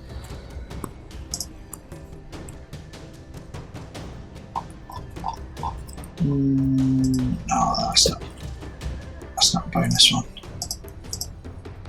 No. Cool. No. Kirik. The statue is now prone on the floor. Do I know? I could have got. Say again? Do I know it's a construct? Currently, no. You've not made any other checks to identify it. Yes, because nobody's identified the statue. No. Could I? You identified the armor. Make an Arcana check quickly. Yep, I say Arcana checks are free. That's I think that's a 20. Yeah, that's an unnatural 20. Cool. So with this, drawing on your knowledge of what you've learned in the various libraries and sort of not just the studies of Nihilium, but studies of magic, studies of divine energy, you begin to recognise the signs and you sort of now twig this is a type of golem. Okay. Would that count? Kind as of a easy construct? to understand. Yeah, so it is a construct. You know it's a construct, and judging by its appearance, you quickly surmise that this is a hammer-handed golem. Okay. I'm going to move up to it with my mace of smithing, and I'm going to try and hit it. So mace of smithing or mace of smiting? Smiting, sorry. Mace of smithing would be just as fucking awesome. Yeah. Advantage? Prone? Yes, because it's prone. You're gonna be fucking kidding me. That would be a 14 to hit. Will miss. As even though it's laying down, Kirik just hits the floor next to it. I rolled a 3 and a 7 on the dice. Not very used to this old close combat thing, are you, Garrett? Not quite. Cool. I guess I'll. Yeah, I think I'm gonna stay put. Okay. Cool. So Bothrid then shakes off the effects of the Thunderwave and raging 10, 15, 20, 25. I think he's got slightly more than that. He's got 40, so he's going to move up to there. And basically now surround this statue on all sides. He is going to pull out his longsword. Hits with the first one. Natural 20. Hits with the second. Finally. So that is two-handed. So 2d9 plus 2. So that's 13. And it did the crit for me. Yeah. It did. Nice. And then the second one. So that's 18 points of damage in total. As he just wails on this column, as you now know it to be. And just Do you get any additional just take chunks of stone. pluses for the flanking roll? It would have just been a +1 to hit. So Oh, okay. they hit anyway.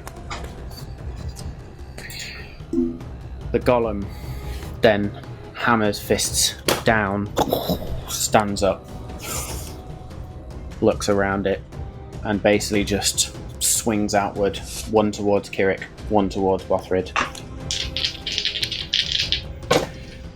Still with Bane. So the one towards Kirik is a 27 to hit, Oh yeah, that hits. and the one towards Bothrid is an unnatural 20 to hit. So Kirik, when I can get my dice, you take. Can you change dice? They're doing Yeah. really well. 7 plus. You take 13 points of bludgeoning damage. Bothrid then takes 18 points of bludgeoning damage. I need you both to make con saving throws, please. Oh, lucky. I rolled a 12. So you are stunned.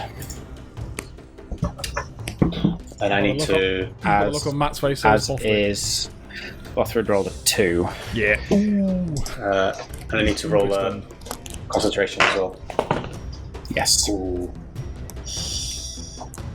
Concentration was an 8, so Bane's gone. So Bane is now gone. As you see the statue shake slightly. And we are then around to the top to Dargon. Ah. You've just seen both your mates get slammed from either side.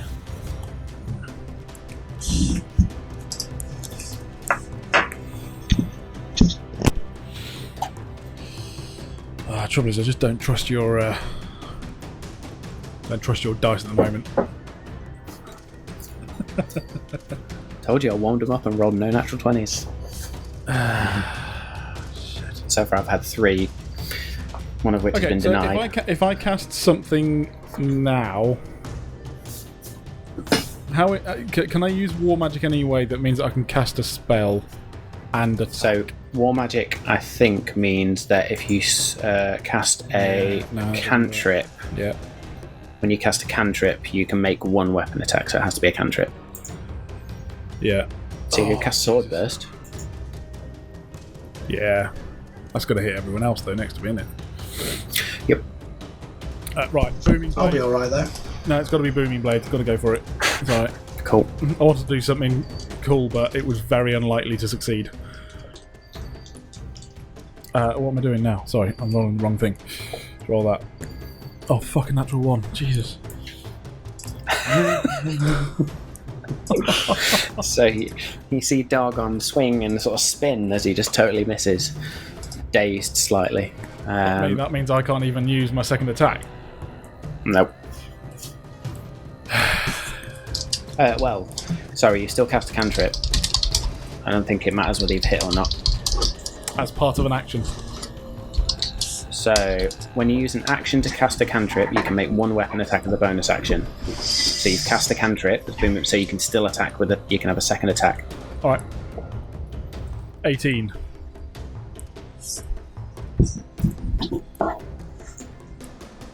Will hit. Oh, right. Unfortunately, without the booming blade. Oh, never mind. That is 10 points of damage. Nice.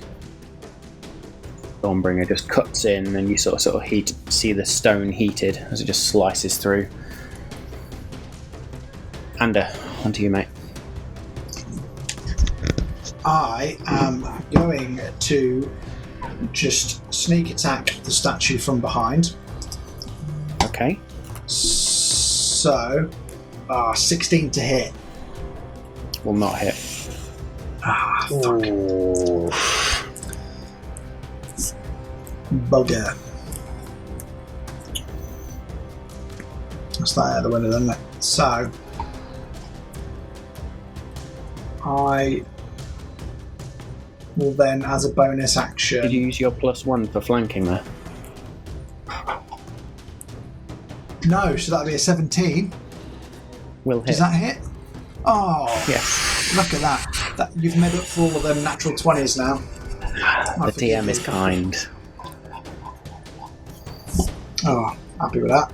So 200 swing. 13 slashing damage. You take another chunk of stone out. Tink. And then 10 sneak attack. 10 sneak attack. And as a bonus action, I will give Bardic Inspiration to who's next? Kirik. Kirik is next in the... How are you giving Bardic Inspiration? Oh, I can't because... Yeah. Oh Bonus no, actions now. that can hit. Yeah. But it's whether, this might be your call, so it's a creature within 60 feet that can hear me, they will gain inspiration, but if I have to play my flute, I can't because I've just used my weapon two-handed. If I can do it with my voice, then I can. You can use your voice. You are a bard. Okay. I didn't know if I needed to... That was your call there, so alright then. So I will sort of just... La, la, la, la, la, la, la, and boom, Kirik's got Bardic Inspiration. He is next up in the order, isn't I he? can't move because I'm stunned. But can he use that So on his Kirik, con saving thing? there is no saving throw, but I think he gets that Bardic Inspiration now for his next whatever. So it lasts for 10 minutes. Didn't think that through, did I? Yeah. So Bardic thought that Inspiration, you get 1d6 for the next 10 minutes. Cool. To add on to whatever so- check you want. Yeah. So then Kirik sort of shakes it off. Bothrid 2 shakes it off. The golem now,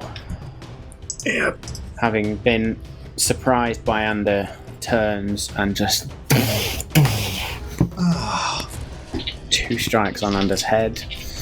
Or attempts to anyway. No longer under the Bane effect. Nope. A natural 20 and a 14. Will use my reaction.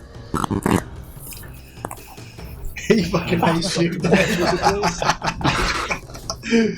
Brilliant. If I was stunned, manually that launch could the not dice through the happen. wall then. But I'm no longer stunned. That's good. You are no longer stunned, so you take 6, 10, 11, 17 points of bludgeoning damage, and I need you to make a con saving throw. So what happens when he It's 40. when he nullifies the natural 20? It just doesn't double it, is that what It's you mean? just normal damage, yeah.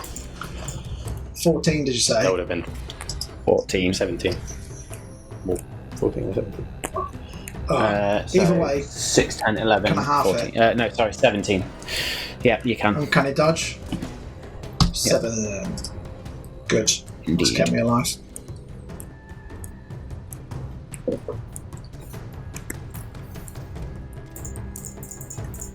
Back to the top of the round, Dargon. Right. Doesn't Ander have to do a con? Oh, can't save Yes, he throw, does. Sorry. Yeah. Oh, fuck. Oh, if you fail. Oh, I feel really bad now. 6. Oh, So, no. does that mean I couldn't actually do my uncanny dodge then? So I've got to add the damage back on. No, I've been stunned it's fine. before I got the chance. I'll let you do uncanny dodge as it's happening, but you still get hit. So uncanny dodge is like, oh shit, that's going to hit me, and I'm going to move slightly, but it still hits me. So then you once are you get stunned as a concussion result of the once, hit. you're more likely to get it again. Yeah. Bloody hell. So you Cheers, do Kirik. see Ander just sort of manage to sidestep, but the hammer just cracks into his shoulder, and he's just sort of dazed. Dargon.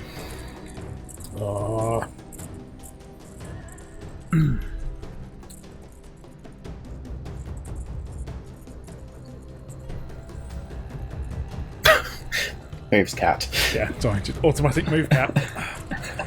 trying to read a sheet here. No, That's your I've got bonus it. action done. It's a free action, yeah. bonus action, move the cat. Okay, booming blaze. Booming blade There again. we go, 26 to hit. Will hit.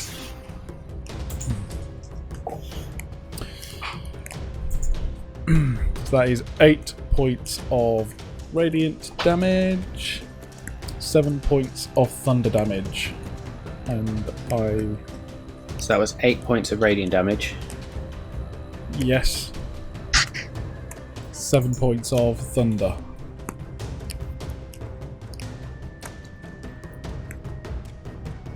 That's fine. So total damage is 15, yep.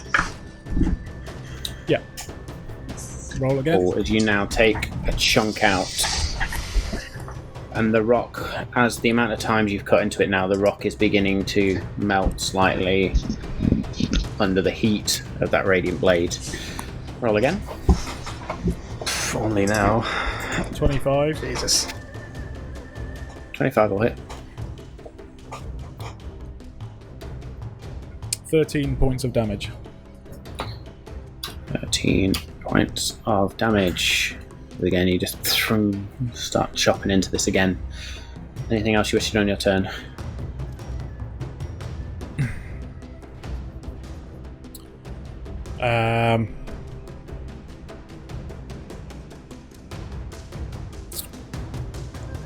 Nope, say that.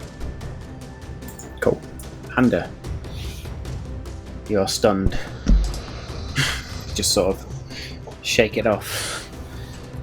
Kirik.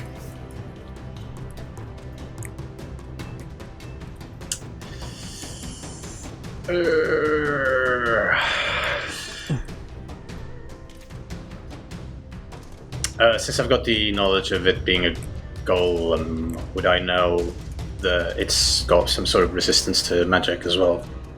Yes.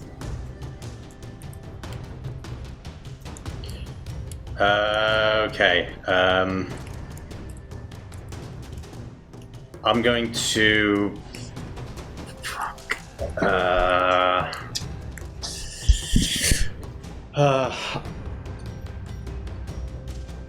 I'm going to hold my action until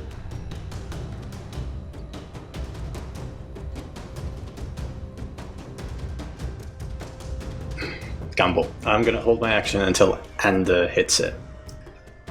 And the action I'm going to hold is Path to the Grave. I'll channel divinity, so I grab onto my... I kind of put my mace away. I grab onto my holy symbol, look at Ander, and tell him,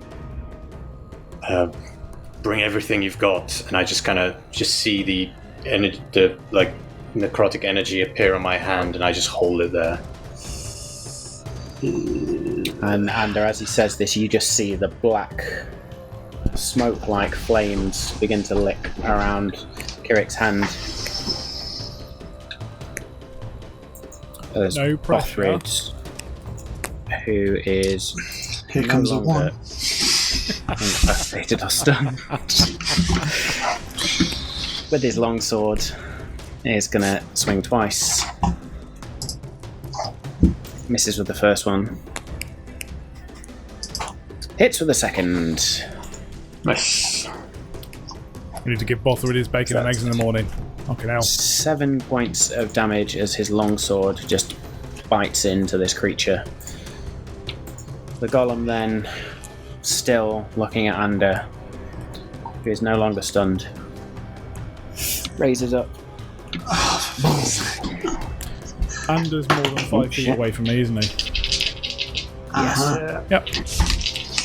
So, first one is a 17, second one is a 16. First Only one one hits. of them hits. Yeah. So you take 6, 7, 8, 15, 21 points of bludgeoning damage. Can I uncanny dodge it again? Yes, So that'd be Oh god, yeah, I forgot about that. 11. It's at 11 that will be 11 points of damage. That's good. Jesus. Make me a Constitution saving throw. So I'm on 9 hit points now, thank God. That was close. Constitution's. Oh my God, I rolled a 1 on the con save. You're stunned. You are mega I knew I should have waited for Dargon instead of that. It's like couple of damage. Before we went live, the we were energy. talking about Yeah. planning backup characters. I wish I'd have done that now. Yeah, the energy of my holy symbol just dissipates now. Just Yeah, just Dargon. It's been working well for now. Come on then. The booming blade's still working on him. Technically, he just isn't moving. No, because So I- he's got Booming Blade cast on it, so you can't cast it multiple I can't. times. You've cast it once. And if I cast Sword Burst, I'm going to hit everyone else, aren't I? Yep. Actually, do I hit everyone else? Is it every creature? You will hit Kirik, Is it just Bothrid, and Just haven't used it enough. it's I a know it's in 5 foot areas. radius, isn't it? Each I creature don't think within you can- range. Yeah, fine. Yeah. I don't think you choose. Yeah. Each creature within range, Yeah, right. Just other than you. 2 straight attacks. 22 to hit. I'll hit. I'll roll for the second as well. 14 to hit. Will not hit. Ah. So that is 14 points of damage. And Stormbringing slices another molten slash across the golem. Ander now shakes off again, stumbling around slightly. You've got blood trickling out your mouth, various bruises, and just your shoulder looks like it might be dislocated. You're not looking great, mate. Kirik.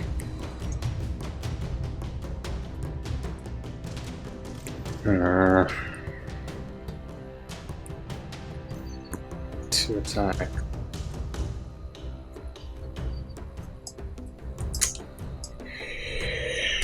Okay. I'm going to move up around the statue towards Ander. So I will say, Oh, I need to go up the pedestal. Ugh. because that's a plinth, so you can climb over it. Sure. I'm going to say that'll Yeah, I'll do take that. 10 feet of movement to do that square. That's fine. Okay. I don't need to And go then you're sort anywhere. of on top of it, so slightly above now. And I'll put my hand on his shoulder, kind of almost duck down and put my hand on his shoulder. I'm going to cast second level Cure Wounds. 2d8. Ooh. Oh, not bad.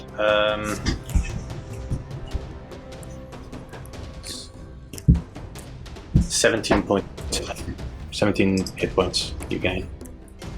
I can only regain half. Can only regain half. A bloody storm. So that's 9. That is 9. Angry. So you got 18 hit points. Good point. Do I notice that he's not kind of like gaining all my energy? So as you put your hand on his shoulder and you feel that sort of, again, that black flame sort of energy bleeds along your hand and into his shoulder, something is definitely not right. And it's almost like he resists part of that magic, part of that divine energy. You manage to sink some in, but somewhere something's just not connecting. Okay, cool. Yeah, that's my turn. Cool. Bothrid. Just gonna wait to get hit now. He's gonna swing once, misses, swings twice. Natural 20. Hey.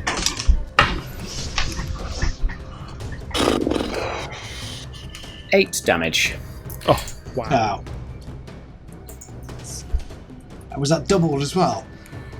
That's the dice damage, yeah. So 8 damage. Fucking hell. As he just chips away again. You need to find a new NPC. The Kill golem him off. now sees both Ander and Kirik and sort of swings down on top of Ander and punches forward towards Kirik. So Ander first. 21 to hit. Yeah.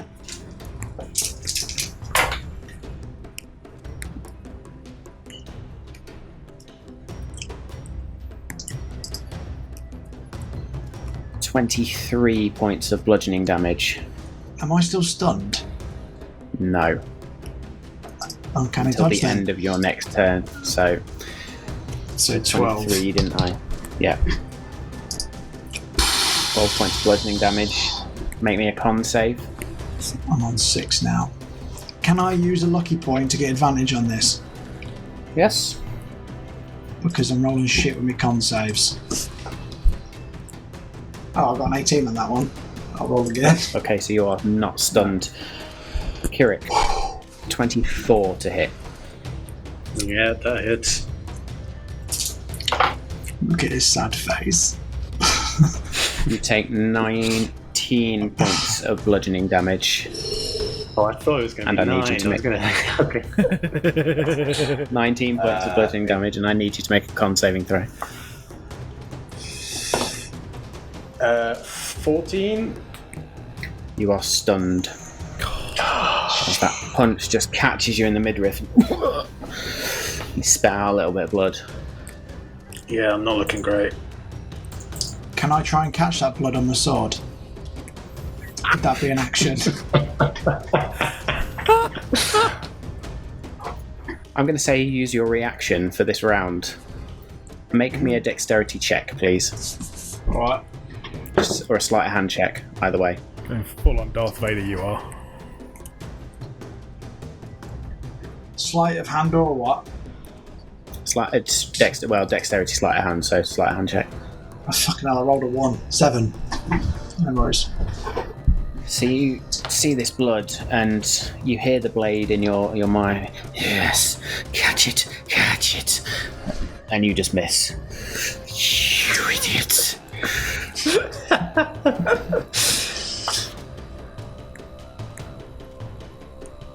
The sword is just rethinking every decision now. Yeah.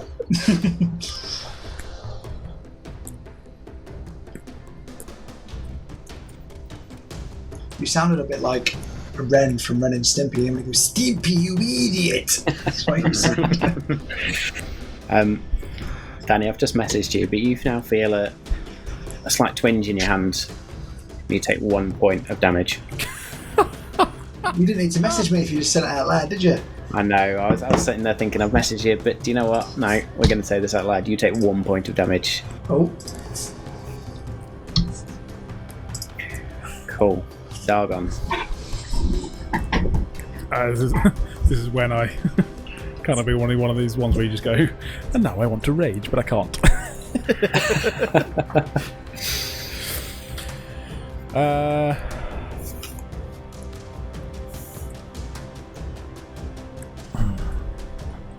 I will, however, sorry, Bothrid, do Sword Burst.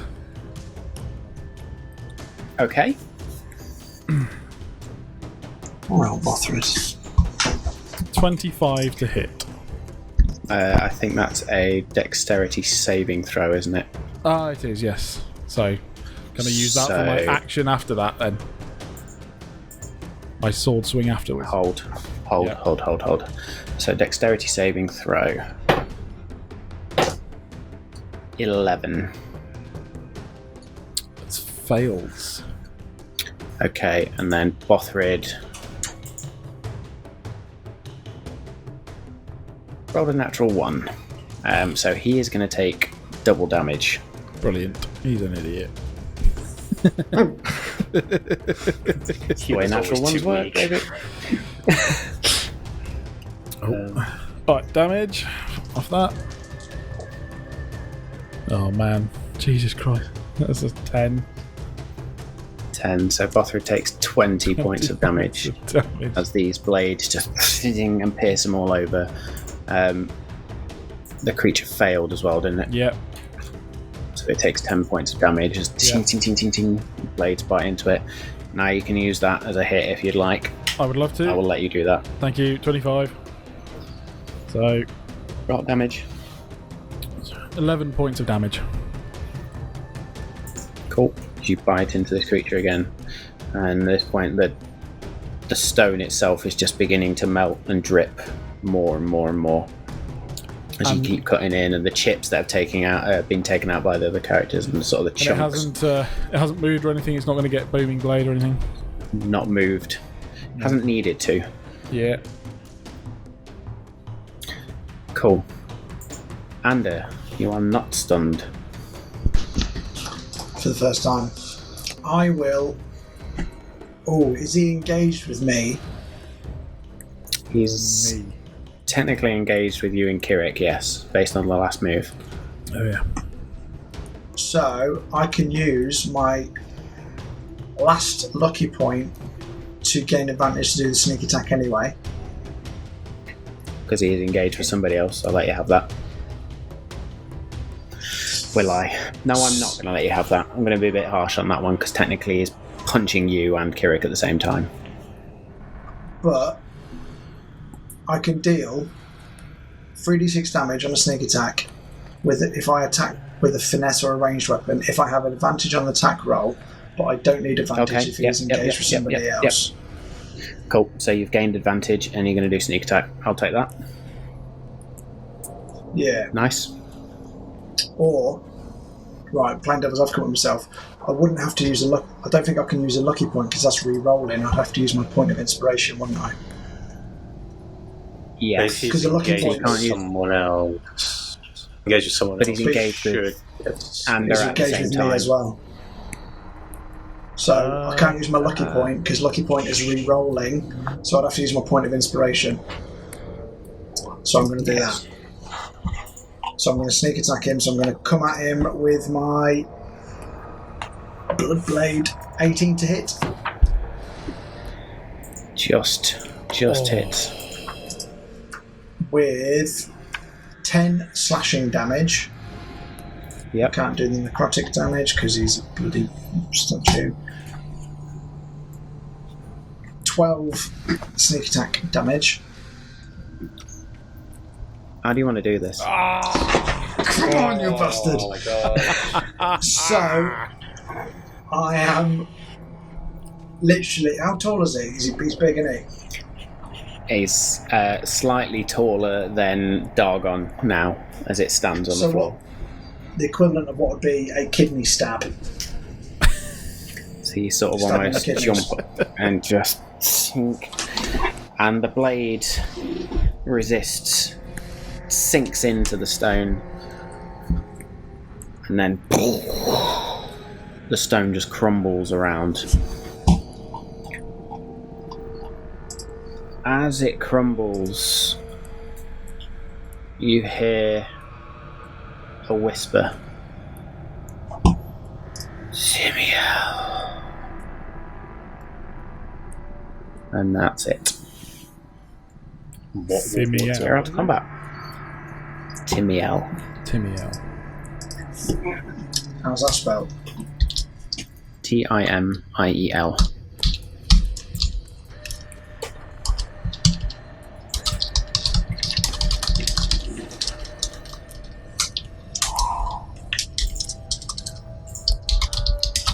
That was close.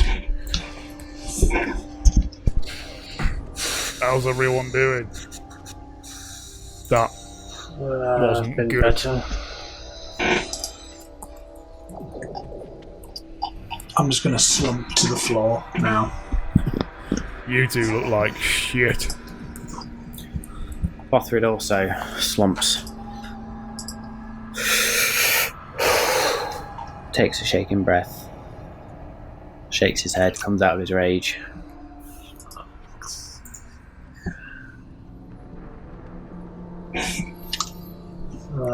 Why don't I have prayer of healing?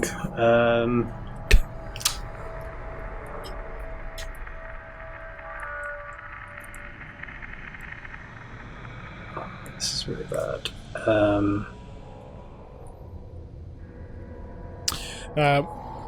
Can I...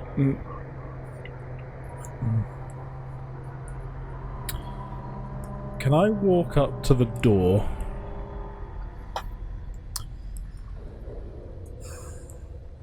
I look up at it and say,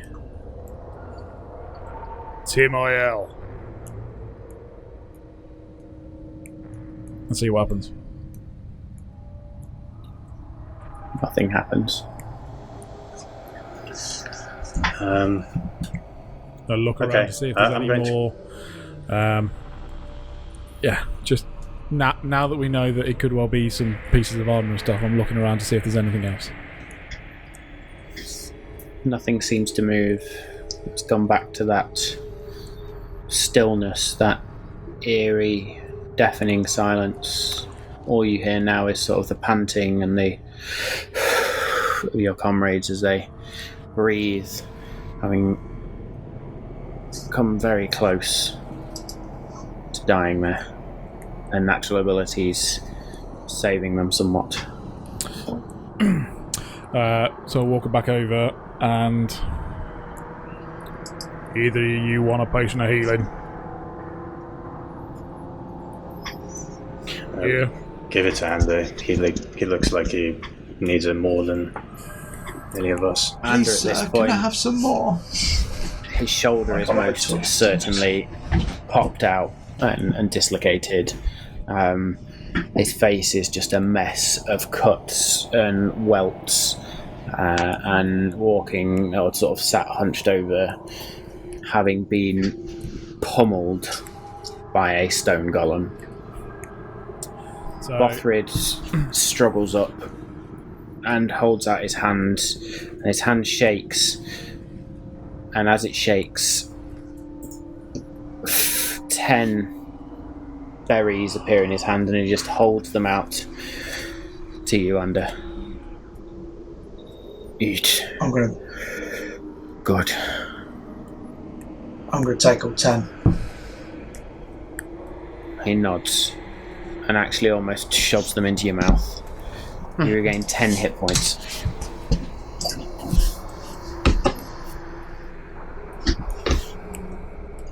Did you give me a healing potion? I gave you, when I can find it,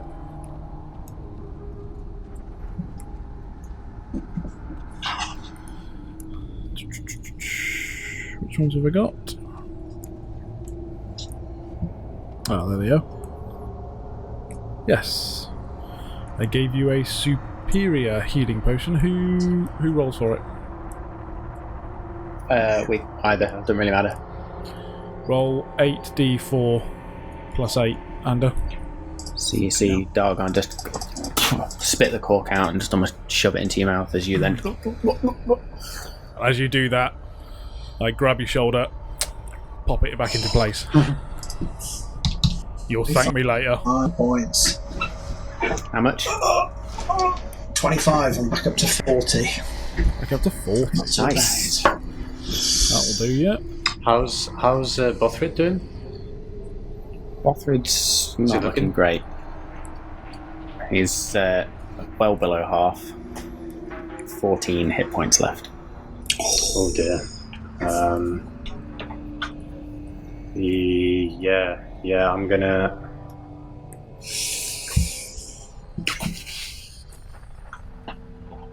what? I'm gonna drop a Cure Wounds on him. Okay. First level. That's 9 points of healing. As you place your hand on, or you reach out, and that energy goes towards Bothrid, and some of the cuts begin to heal up. He's still not looking great, but slightly better. And then I'm going to turn to Dargon and I'm going to say, what did you see when you looked for magic?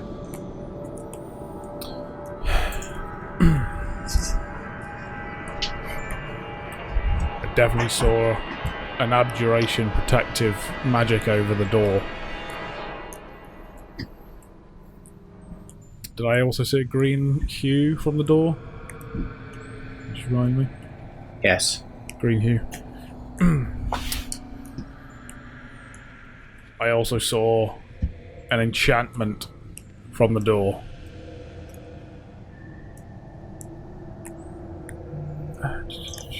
Is it still there now the statue is dead? That's a good point. Have I still got detect magic? Hang on a minute. Bear with. Tech magic lasts I for... think it's 10 minutes, isn't it? Yeah. You've definitely still got that on. So yeah, you see... It's All of the same concentration. Concentration, I have taken damage. Do I need to roll for it? Yeah, let's roll for it, just to be on the Yep. safe side. 'Cause I can remember what I saw. What do I need to roll? What do I add? Sorry? Con saving throw, I think. Con saving throw. Oh yeah, 21. Yeah, that's fine. Okay, so I say the door had enchantment on it, and I do believe that the door also had the blue-yellow. Is that right? Bear with me. So it had...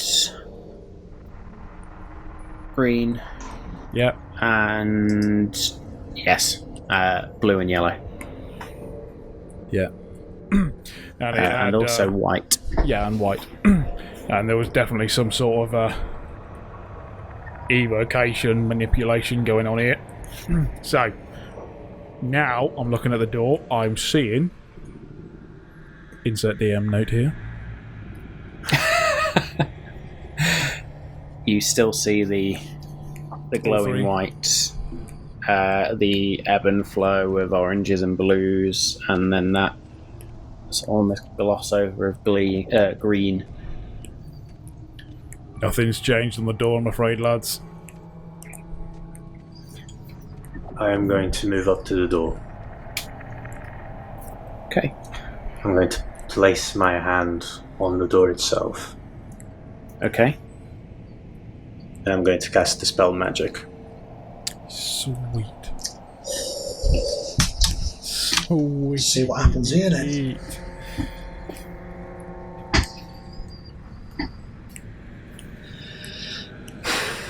No idea if it's going to work.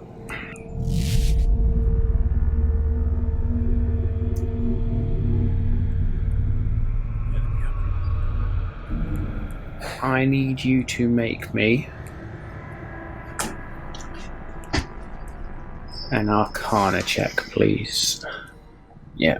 In fact, no. What's your spellcasting ability? Wisdom. Is it Wisdom? Maybe a Wisdom check, please. As he's doing that, do I see anything happen?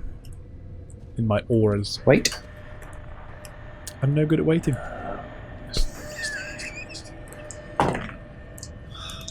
12. So your energy pulses out. Dog, and you see now a pulse of... What type of fucking magic is that? That's doing something. I'm going to say... I'm going to say, based on your deity, that it's necromantical type of energy. No, I suppose it's not necromancy. What type of spell is it? You can just tell me what Abjuration. Okay, brilliant. So you see a flash of white. Yeah. Sort of go across the door. And then those same colours return. The magic itself hasn't been dispelled. However, you now see a number of runes begin to form on the door. I will just point out that I'm still reeling from how you got through the first door, so I'm going to be no use here whatsoever. Just going to put that out there.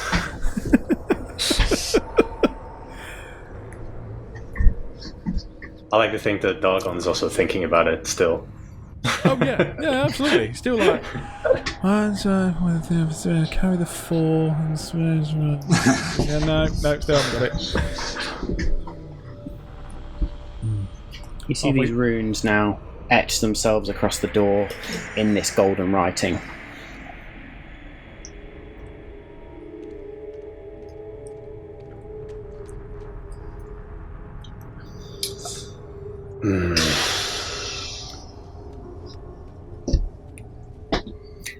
Kirik, roll me a religion check.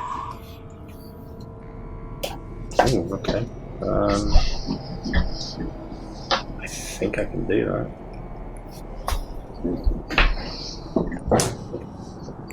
Oh, 13.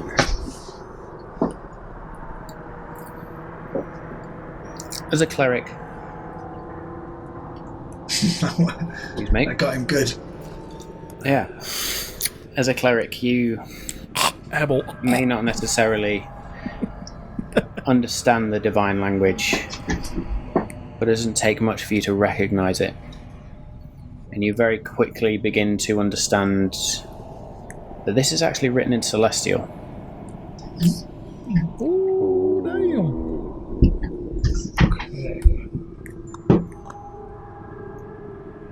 Okay.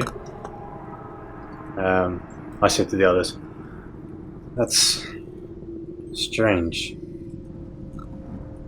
This looks... I can't read it, but I remember seeing some of these... this alphabet.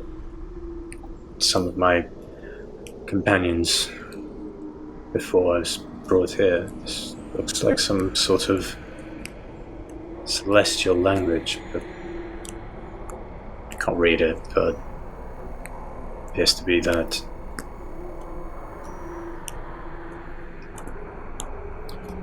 I say in my head, Dawnbringer, can you read that?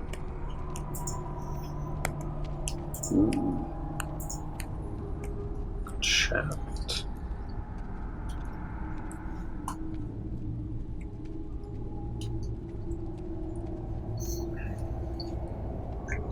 It seems familiar, but almost beyond me. I'm afraid I can't. So I step back away from the door, assuming that everyone is currently staring at the door, including Bothrid, or he's looking away or whatever. And I touch my hand to my chest, close my eyes.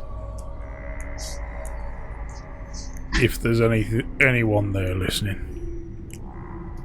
can you help me interpret what I see?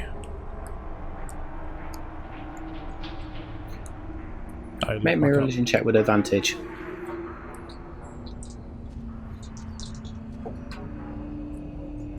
$16. The other one was a natural one. Good thing I did it with advantage. You place your hand over that tattoo, and there is a warm feeling that comes from it. And you are filled with that warmth. And although there is darkness around you, as you close your eyes, there is blinding light. DM whisper on its way. Cool. Whispers, whispers, whispers.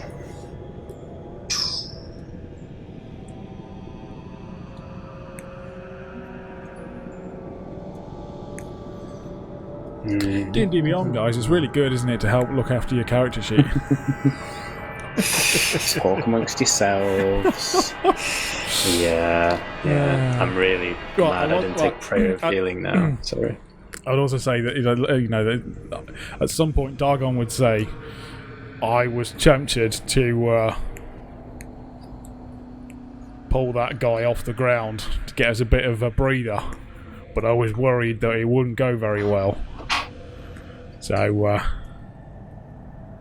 if you ever think that I can levitate anyone out of our reach and do us a bit of kindness, do say." Yes, thank you. Now you mention that, is there a way over the gate? As you look up under, no. This literally is a huge, great, we're talking like 40, 50 feet high, and then beyond that it's just stone wall all the way up to the top. And as you look up, you can see this now ends up in two of the turrets where the fires burn. You can just about see the glows of the fire at the top. Okay. How high can you levitate people, Dagon?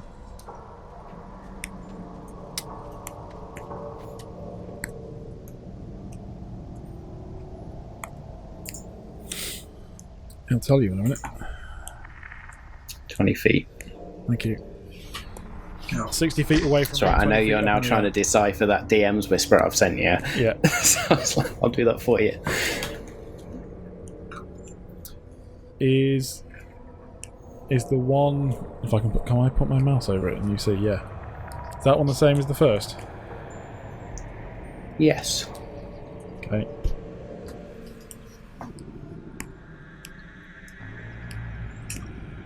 Are you making Dargon do the puzzle just to be a dick because he struggled with the first No, one? no. He did the check. He did the check. I'm also trying to type around a cat that's currently underneath the microphone. Again, seriously, talk amongst yourselves. So to make it a little bit easier for you, because you can probably Matt see nicely this one. reminded me all of those berries I took off Bothrid and the supreme healing that I took off Dargon. After I added all the health points back on, he was like, "Then remember to half them." And I was like, "Oh fuck!" Yeah, so I had to half all the healing points. Yeah. Have you got a cogs whirring sound effect for you thinking? No, but Right, I've just made it a bit easier for him. you know which one we love.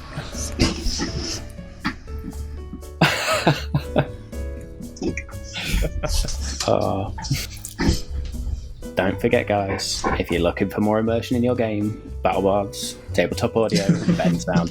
This is Ben. Or if you just want to take the piss.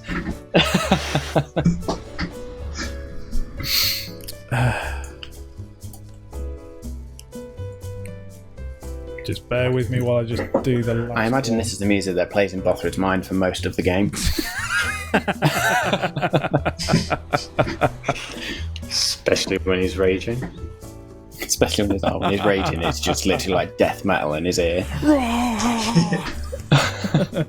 Cannibal corpse. Yeah. Good stuff. And then when he's coming out of his rage, it's like Stephen Fry doing an audiobook. Yeah. Sort of voice in his head, talking him down. Love it. So you just see Dargon sort of in a bit of a, just like.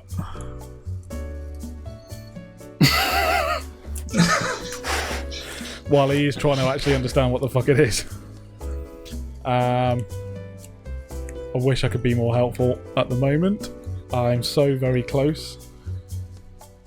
In the meantime, Okay, I'm going to walk up to the door. Yeah. And I am going to scream, "Eladrin, let us in!" and boot the door. And I've just knocked the desk over nearly. And she just wake the girls up in the house, or the girl, baby in the house, toddler in the house, infant, whatever you want to call her now. And you boot the door. As your foot connects with this massive stone door, you take 3 points of bludgeoning damage. Is that one the same as that? Which one? No. One? No. Okay. Yeah.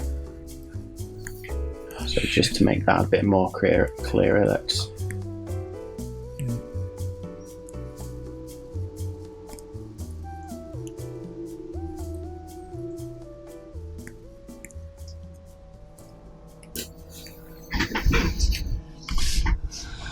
Clear as mud, right? I've got the first 2. So yeah, you take the 3 bludgeoning damage, as your foot connects with a solid stone door. So, under his breath, Dargon says, "Timael, the..." And that's as far as he got.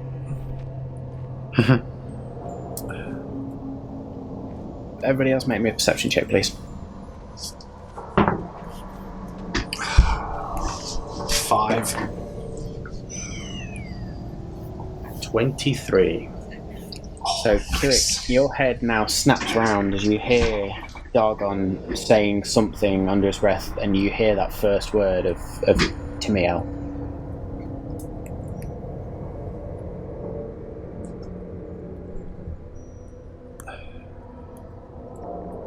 I turn around and say, "Did you say something, Dargon?" It's,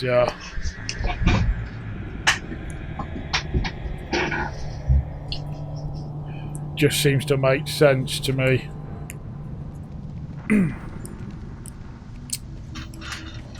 I just don't know what the last one is.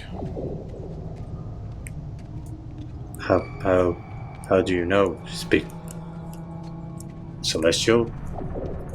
I don't think I do, but I did ask for some assistance. It seems I got partial assistance.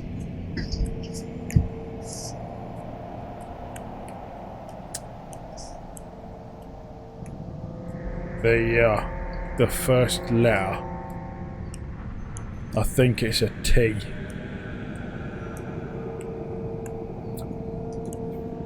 Do I then go along and just say which one's a which? So then Dargon basically just explains that from what he's been shown, this is what he now understands.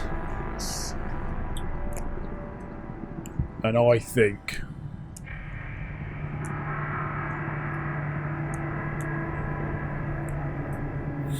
that I got it wrong.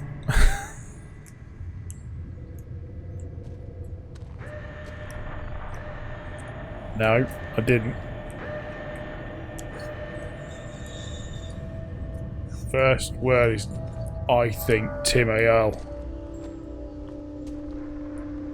Second word, I'm guessing, is the.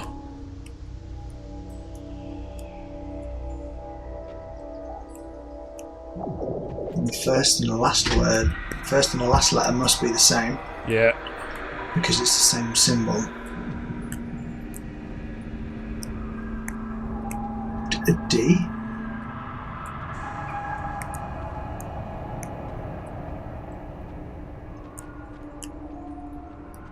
If it is a D, what would... Can put that down there to help you out. Is it Timiel the Damned? No, because it'd be 2 M's. Isn't damned M-N-E-D? Ooh. Well, no, that's damn as in damn it, is it? No, you may be right. It's the correct spelling of damned. You're right. That's not the word. D. Well, it would fit. Go on, Andy, you'd say it. Can we lock that in as our final answer? Well, you can say it towards the door, couldn't you?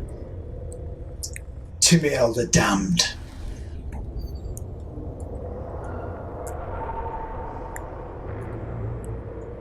Nice. As you say that, the runes themselves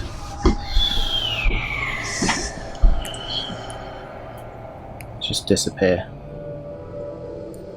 And you hear a clunk in the door. And then a familiar circle appears in the door.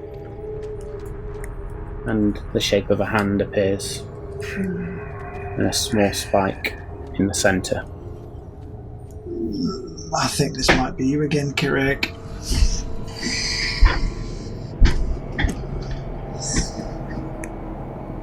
Yeah, I place my hand there. See what happens. So Kirik Falls unconscious. places his hand. Can I stop The him just before he spike. does? You grab his hand. Given that the gods gave Dargon this message, maybe it is for him to open the door. The more I think on it,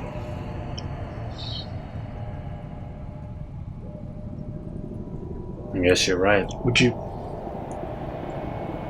Can always try it. Alright then. I wouldn't stand behind me. So if this fling flies me back, I'll break you. I'll stand Doggone. by the column of the door. Alright then. So you're going to step just over, just over here. To the left. Yep. So Bothridge sort of around here somewhere. Let's just put him there. Dargon steps up, puts his hand up, hovers for a second when I'm not covering my own face in the camera, and then just the spike shoots out into his hand, opens out, clamps his hand to the door, and blood begins to seep. And we're going to leave it there. Bastard. You bastard.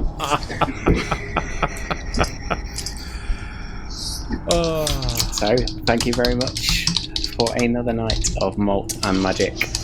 We shall find out what happens to the guys next week. Good session, everyone.